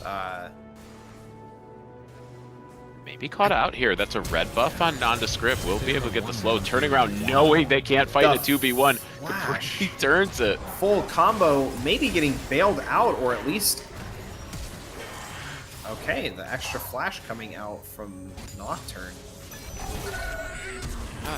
And with that, Holographite's going to look for the feet and claims it underneath the tier 1 mid turret here. Great timing, knowing that the feats are going to be there. Will get caught up by River Otter, and actually with the Flay stacked up, will have a lot of damage, but eats a full recharge here as no mana left to continue fighting. He who laugh, and there it is. 3-2 in kills now. Yeah, no, that was wow. Yeah, I mean, again, I still don't know what to expect from the team comps, but the way things are playing out here, I mean, great use of the solo kill from Middle Sticks, great stalling from Thresh, great rotations from the junglers, and an early kill happening bot. I mean, this is... I have nothing else to say other than I'm excited to continue watching this game. This is great. Yeah, and Dr. Fox calling this out in chat, the very end of a bountiful harvest from Fiddlesticks can be pretty unexpected in a fight, and with the short range of Kale, you know, a fear is pretty nice, but Fiddlesticks can just sit there and kind of tank it out and drain into the auto attacks from Kale right now. So advantage going up in kills, might be able to try to hold this lead as Kale slowly scales up. Yeah, opting for Swifties first. I think truthfully, again, kind of what I was saying before we saw 5 kills go out on the Rift is I think both teams benefit from stalling the game in their own ways. You have, you know, Girls Room who wants to scale into that late game with their picks, and then you also have Saja Boys that, you know, they just don't want to die. They want to get to the point that their champions start being, you know, able to keep up with the damage, and we see that especially in top lane and mid here. I mean, as long as both teams are cognizant of this, I could see this being a pretty boring game until it explodes into almost some sort of a fiesta. Until it's not. Yeah. Yeah, where will those pop-offs begin as we see the first neutral objective, both teams with Vision in the area. First move for the bot lane coming out of the side of the Soja Boys, and they will rotate to the early Drake. Yeah. And one thing to call out, too, is it does seem like Mbessa is starting with Grievous Wounds in the form of that Executioner's Calling. Maybe that early damage gave her the indication that, you know, hey, I don't have to go tank. I can play a bit aggressive and get this damage off on Nunu. Yeah, we called heal cut from Mbessa, too. It isn't the Thornmail Rush, but they're going to go for some AD heal cut, which I think is also a just fine decision here, as it looks like we'll trade out neutral objectives with Nefiri now taking down the Grubs, and I think we've seen this in all 3 games. Tiddlywink hits another root. Another root. I think the fact that I've seen 2 Soraka roots happen, I mean, this has got to be the best Soraka I've ever seen. Normally when I get a Soraka, that root never goes off at all. So the fact that we've seen 2 already is on camera, by the way, is impressive. And potentially more off. We can only assume there were 5 or 6 off camera. No, playing really well. Wow. And the darkness comes out. Darkness coming out. Thresh is in a bad spot. No backup for that Thresh. This is a fish in shark-infested waters right here. Oddly enough, though, seems like the pressure relieved itself, and I don't think Thresh is in any real threat at this point. Perhaps okay for the moment. And Holographite seems to be channeling the smolder tech of Nyan Diamond from game 1, willing to go in with the Crow Storm over the wall, be a bit of a frontliner, knowing they can heal up. And that's netted them 2 aggressive kills already, and they still have Ignite with Flash coming up very soon. Yeah. We do see Capri going for the proxy, which, I mean, the way that top is somewhat being ignored from Saja Boys, and the clear lead for Mbessa, I mean, this just makes sense at this point in the game. I think so too. Yeah, Poggle's running out of mana very quickly, clearing these waves. Very quick, and Nunu notoriously doesn't have the best under turret wave clear, so I think, again, just positioning Nunu to not have a good time this game. And truthfully, I mean, that win con for the Girls Room relies on getting to that late game. The Mbessa scaling with kills and golds, the Kale scaling to become an actual champion in, 7 more levels, and then Syndra stacking up their abilities. I mean, it doesn't matter how ahead Saja Boys gets here. They have a very squishy comp, and Girls Room has ways to deal with that if they get ahead. Yeah, not to be absconded by the Great plays going on bot. Capri dropping a little bit low here. Poggle not having a ton to follow up on, but will have the damage. I think maybe 1 Q to clean this. Isn't able to do it. Leaves it for Nocturne. Nocturne flashing in for the Q. Flashes away as Capri and flash for flash. But we just said Mbessa having the overall pressure in the lane kind of gets flipped on its head here as the largest snowball in the world just misses. You hate to see it. You hate to see it. But overall, good plays from both Poggle and Mbessa countering that. Color me surprised. I don't think I ever expected Nunu to walk away with a health lead at any point in this laning phase. So maybe after a Q, yeah, it's the ball that you hate to see it go, but you love to watch it roll. And Poggle's still looking to trade here, pretty even in mana, but way more mana hungry over the Kale. Kale now rotating up to the top lane and saying, you know what? You know who could use some of this free farm here? It's your Kale looking to scale.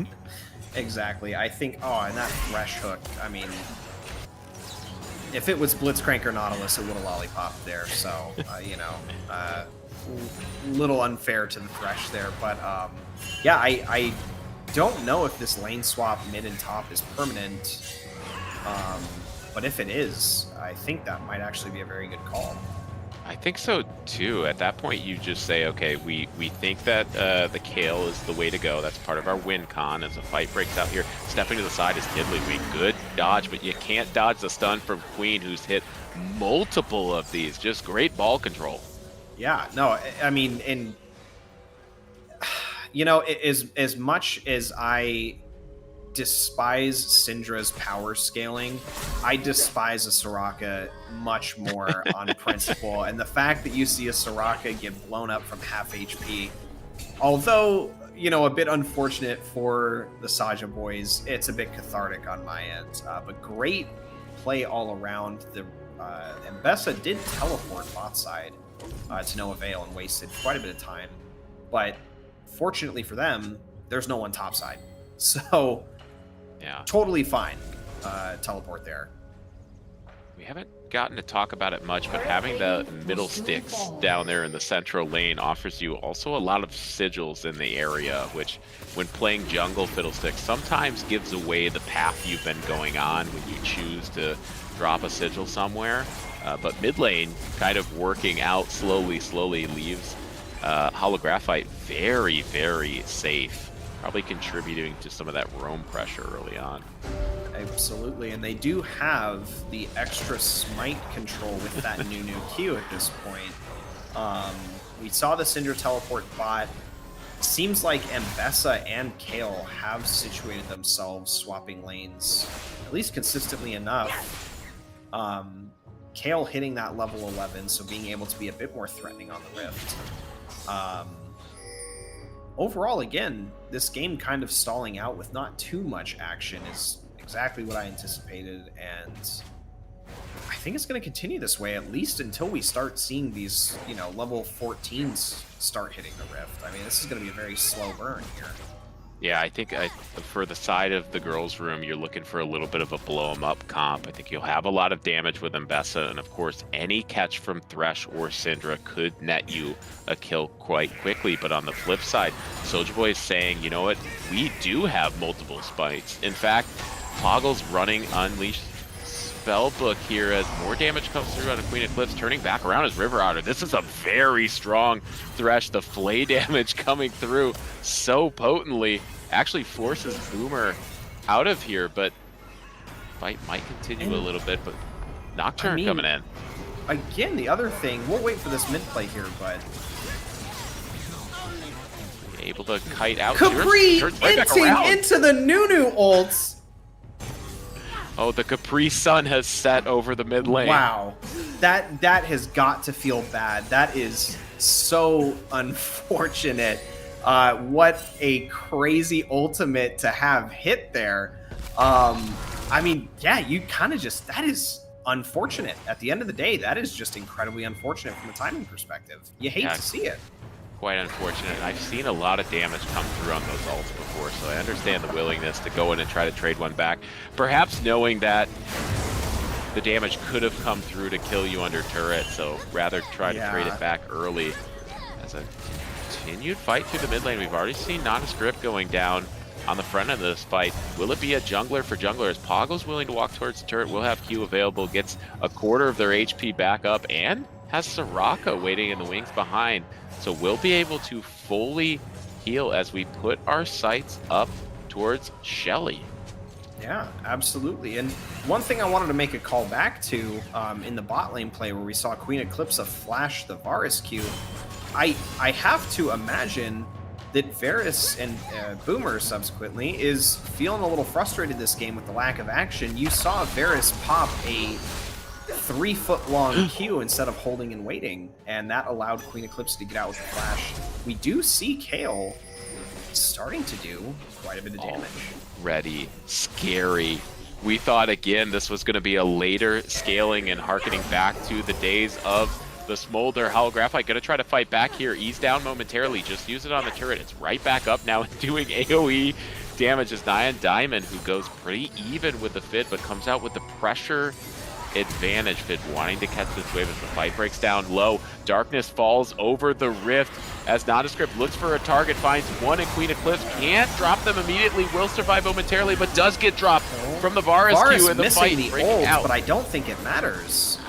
It might not, and River Otter tries desperately to throw a lantern out to a friend, but those are some big champs standing over top of it. No light coming off that lantern. Yeah, and then we see Nondescript trying to chase down Thresh. Again, it looks like both Poggle and Holographite swapped to match that initial lane swap. This might net a dragon to blue side. This dragon control, I think, is very important. And this dragon, if I'm not mistaken, again, coming down to who gets feats this game. I want to say both teams are waiting on this last third objective. And we'll see if, again, that culminates into another huge team fight for these objectives. Yeah, it was the Grubs over to Nefiri, so they're only sitting on one. So they'll need this to try to knot it up. Gotcha. In Monster Slayer. But you're right, so important.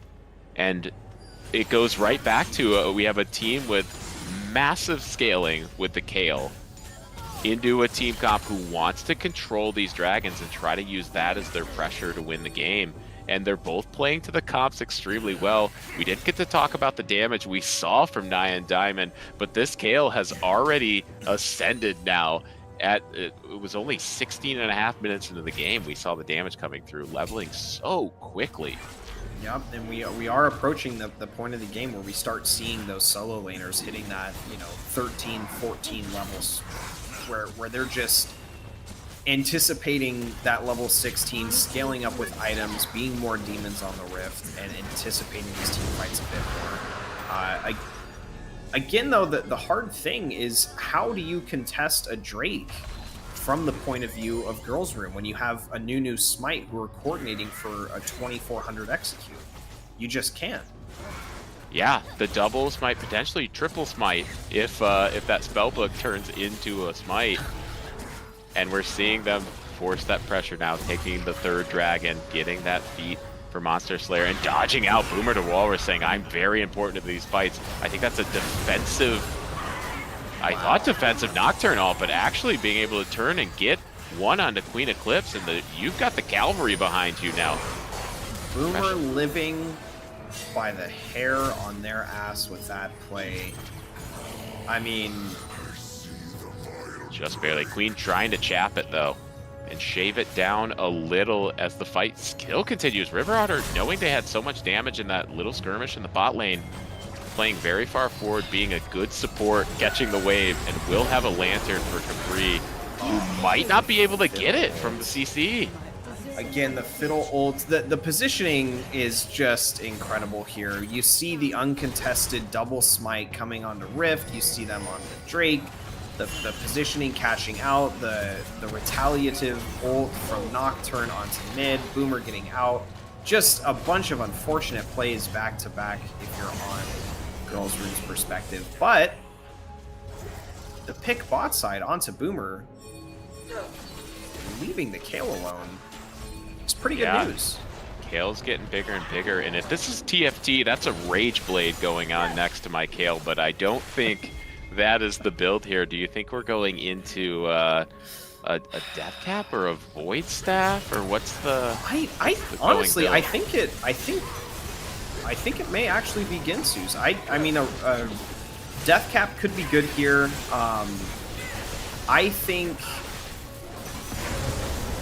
I don't think it's a bad option. I think there are definitely better ones, but with Kale at this point in the game, I don't think the minor discrepancies, min-maxing your second item is going to make a difference. I think either one of them is going to be a great pick, and it's going to transition into some extra damage. Looks like they're going for AP now, but Holographite with a level discrepancy here. The fear back towards Holographite, and a lot of touches there for getting assists. As the Soldier Boys have pressure over this map, there's no neutral objectives to take at this point after they picked up the Monster Slayer feat. But they are, although a razor's edge is the gold lead, this rift running down the middle shows that they have general pressure over this map. Nyan Diamond now level 15, consistently one of the highest levels in the game. Yeah. Very scary. Although you can sit here and look at the play-by-play and look at the micro and realize that, we've seen some really great plays coming out from both teams. I think so far the edge from these plays has been going to that Nocturne initiating and capitalizing. But even with all of that, you look at the team comps, you look at the scaling, and you look at what is on, the girls' room side. It's not looking so open and shut for Saja Boys just yet. No, Holographite though finding another target. Capri looking for an exit, but punching the straw through that little hole at the top of the Capri Sun does knock down Capri, and the fight continues here. Tiddling gonna get caught out here. Down. Yeah, we're gonna see Soraka down. We don't have the Fiddlesticks ult. Nefiri chasing Poggle down. Soraka saved the ult here, maybe to be able to use it if the fight extends past the 30-second death timer. Yeah. Might find an opportunity to use it as a stun into a hook. River Otter, Queen Eclipsa together. Trav is nearby. River Otter actually dropping low. Poggle flashes right over the hook. Flash to flash the hook and get health doesn't quite save them, but it was a good attempt. We do see the ult coming off. The E claiming the soul of Thresh as an homage to Lucian. What an incredible back and forth here. Yeah, again, the neutral objective isn't up for 20 seconds here, so if anything, that stop of the back from Holographite, very, very helpful as Trav forced to back a little bit later now. Capri looking to extend this fight, died early on, so is back up prior to the dragon spawning, and it looks like both teams want to commit very heavily to stop this soul. I think the fourth dragon take in game 1 to game 2 were relatively uncontested or decisive, as right to the backline goes Nocturne. Whoa. Please tell me Nondescript does not get away with that. I think Nondescript is descripting.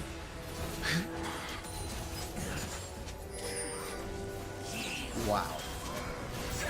Oh, what a good takeaway to the top laner from the girls' room, who are forced to try to continue this fight here. Will they choose to go in? They will. River Otter staying on the front line here. Queen Eclipse looking for a pick on a Holographite. Won't find it immediately. River Otter goes right in for the flay. Now the damage is coming through Nyan Diamond. Kale is not being dealt with and being allowed to free hit. I mean, this is ideally what we want to see come out. And they get the dragon. They get the Drake. Nyan Diamond trying to match Nondescript's pentakill last game, but I don't think it's going to happen. What a tough situation, because Nyan Diamond, although putting a ton of damage into the enemy team, is also proccing on the dragon, regardless if they choose to or not, just from the AoE. They do end up getting it, I think, close to 300 health, and without Nyan Diamond there, they're still looking at taking this. Going down to the mid lane. Kale, there's the penta! Kale says, your turret's not going to stop me from getting this penta. Now Nondescript isn't the only name talked about tonight when it comes to pentakills. And they get the Baron as well. I mean, this is what I'm saying. It doesn't matter how well Saja Boys performed early. You have to look at the scaling late game potential, and Kale was able to free hit that whole dragon pit. I mean, not that the Saja boys weren't trying, but that's just how it ended up, and that was the reality of the situation. And now you have a problem where this Kale is 6-1, about to back and pick up another full item. And what do you have to answer that with? It was tough. This was a pivotal point of the game with so much gold on the side of the girls' room and the scaling. Kale, I completely understand wanting to go for that dragon, particularly after forcing Trav to take a late back and looking for a quick pick. You get that dragon, you get soul. Not only do you have soul, but you take that opportunity away from the scaling Kale, and they just couldn't eke out the dragon, although I think they focused very wisely hard onto the dragon. And now we got a real ball game on our hand in game 3 as a 5k gold lead comes across for the side of the girls' room. Yeah, no, I think we are ramping up to a very slippery and dangerous slope for the end of this game when it comes to the Saja boys' perspective. You have plenty of opportunity with your comp for these picks here, but if the girls' room is not going to let it happen and they keep funneling their scalers and performing well, this is one of those games where you kind of lose the opportunity to come back. So definitely the next Drake and potentially the end of the next Baron is going to be very decisive for the fate of the Saja boys here. I'd like to say the girls' room grouping tightly and not to be cliche as the answer against the darkness as Nocturne, as we see the lights go out over the map temporarily. That, with a Kale available, forcing them to run into you seems like the right play, and we're seeing some grouping. 3 men down in the bot lane, Nyan Damon taking up some of that turret, but has the Baron wave with him. Kale coming in to help out a little bit and relieve the duty. Varus just dying, nondescript going down.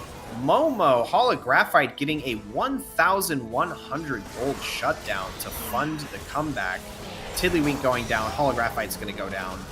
Oh, and the kickstart campaign drops off, though. You're right, Momo going and getting the shutdown, getting the startup gold they needed, but just doesn't make it in the end. It's canceled out of the snowball. Poggle.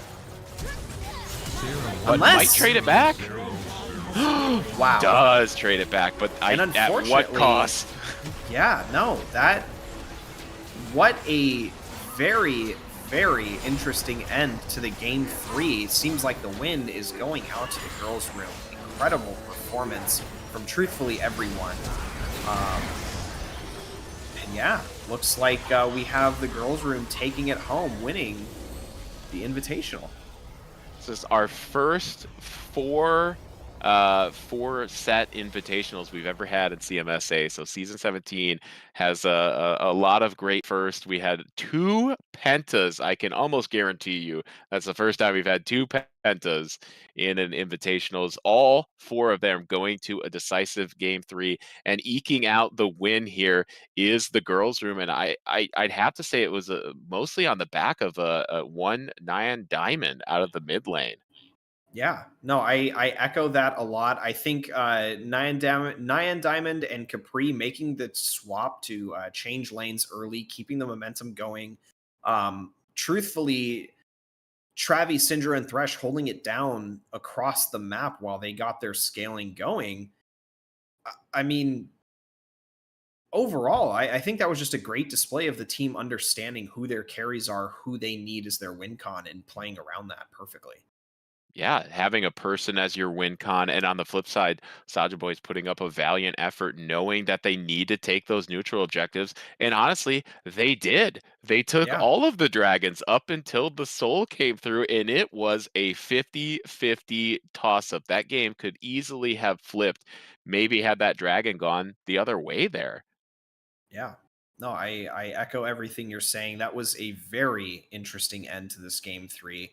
And I think everyone from both teams knew what role they had to play, and it just came down to which side fate was on for tonight. Well, how about we pull up Diamond up here and see if they're willing to chat with us. Yeah. Hello. Hello. Welcome back. Thank you. Welcome back. Well, what was initially what was the goal with picking Kale that game? Do you think you achieved it? Yeah. So actually, we were going to pick Kale the second game before it was banned as the last ban.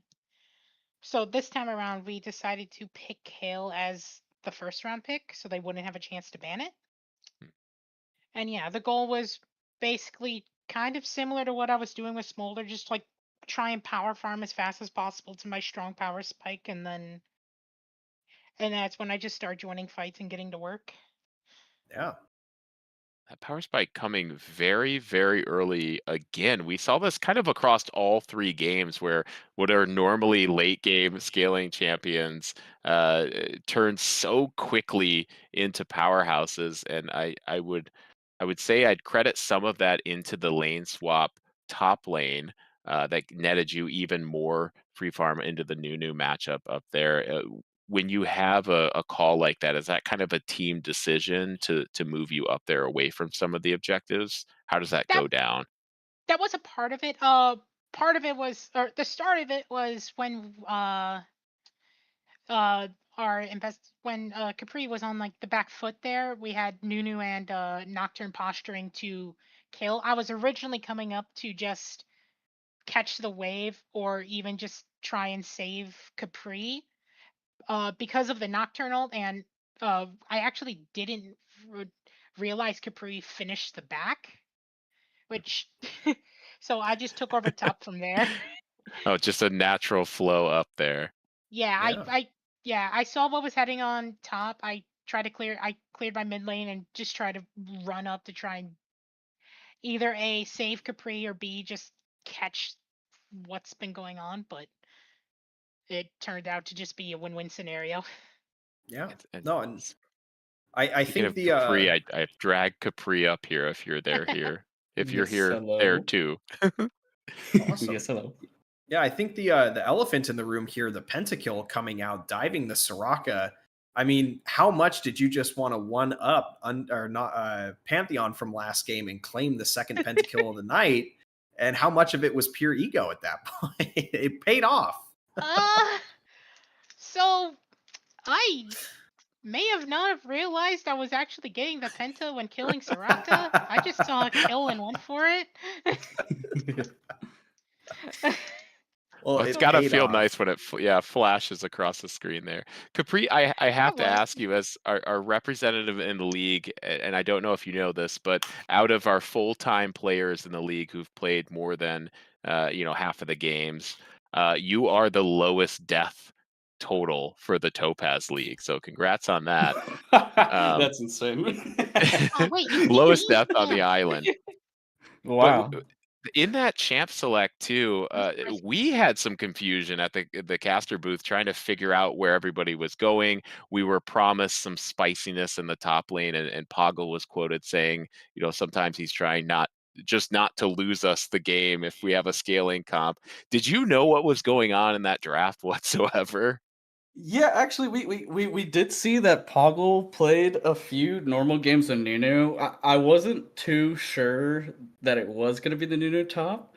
Poggle does love their spicy picks, and I usually trust in whatever they are picking, whether it's the Velveth or the Nunu. So we had respect for it and just wanting to see what came out. Thankfully, being on red side, knowing that okay, cool, it's Fiddle Nocturne, really sick combo on that one. It has to be Nunu top and just figuring out from there. But we had an inkling of where it was going. And speaking of that, actually the fiddle and nocturne combo, that was by far the biggest threat we were looking at, especially once I started getting ahead. We knew that was the one thing that could out us. So, um, I don't know if you saw, but like I would hide in bushes until I noticed one of those two pieces somewhere else, and then I'd start making my move because that combo is the one thing I was scared about for sure. Yeah, no, and I think I mean even from the caster's side, during that champ select, I saw the vision. I was a little skeptical, but when it comes to this level of play, you never really know what's going to happen when everyone's micro is so dialed in. But when it comes to the Nocturne Fiddlesticks, really the only thing you can do is wait for them to do something and play purely from a reactionary standpoint. And I think there were a couple times where the Nocturne got some good ults off, but it seemed like you guys adapted pretty well and pretty early on, and were forcing that Nocturne to make some pretty dicey decisions, which, to your point, left the door open for you to start coming in and cleaning up. Mhm. Well, overall, thank you both for participating. Everybody tonight joining in with us. I always like to check in with everybody at the end of a season for anybody who's out there and it hasn't joined CMSA yet. Do you have a word of advice to those fans out there? It's just all in good fun. I Look, winning is great. Winning is fun, but so is just playing and talking to people, getting used to everyone, becoming like a regular is just a lot of fun because being able to like see who you're drafted up with, no matter what week, it's always just like, oh, cool, I get to play with this person, or oh, I haven't played with them, so it's just always a blast. So I'm very happy that I've been able to keep up with it. It's been a lot of fun. Mhm. And I would say if you're coming in to join, no matter your skill level, just come in to have fun. Like obviously these games are a little more competitive being on such a stage, but like it really is. It's just we're having fun. You can play your for fun champs. I mean, Poggle's known for playing those weird picks, and let me tell you, throughout the season, they end up working. Everyone, they end up working quite a few times actually. So, like, you can play your fun stuff as just as long as you're keeping the fun. Yeah. Oh, Yeah, I great, think both great to great hear. Well, sentiments and wonderful representations of the community. Right. Well, with that, let me send you both back to the champagne shower celebration in your room. And for everybody still hanging on with us there, Chive Gather, it's been so much fun hanging out with you here. Yeah, absolutely the same, Gunny. It's been a pleasure. Second time being in the caster booth. Love every minute of it. Great performance from both teams. I think both of them kept us on our toes, kept us wondering, kept us guessing. And for someone like myself who struggles to remember even the easiest things, this was a fun one to look back on game after game and make those speculations. So thank you to everyone who performed. Thank you for to all the chatters, everyone who tuned in tonight. It was a lovely time. Yeah, from all of us here at CMSA, behind the booth, behind the camera, at home, thank you so much for joining us. And we'll catch you hopefully in season up to 18 coming very, very soon. Keep an eye out for that. Otherwise, we'll bid you adieu and good night to everyone out there. Thanks for joining.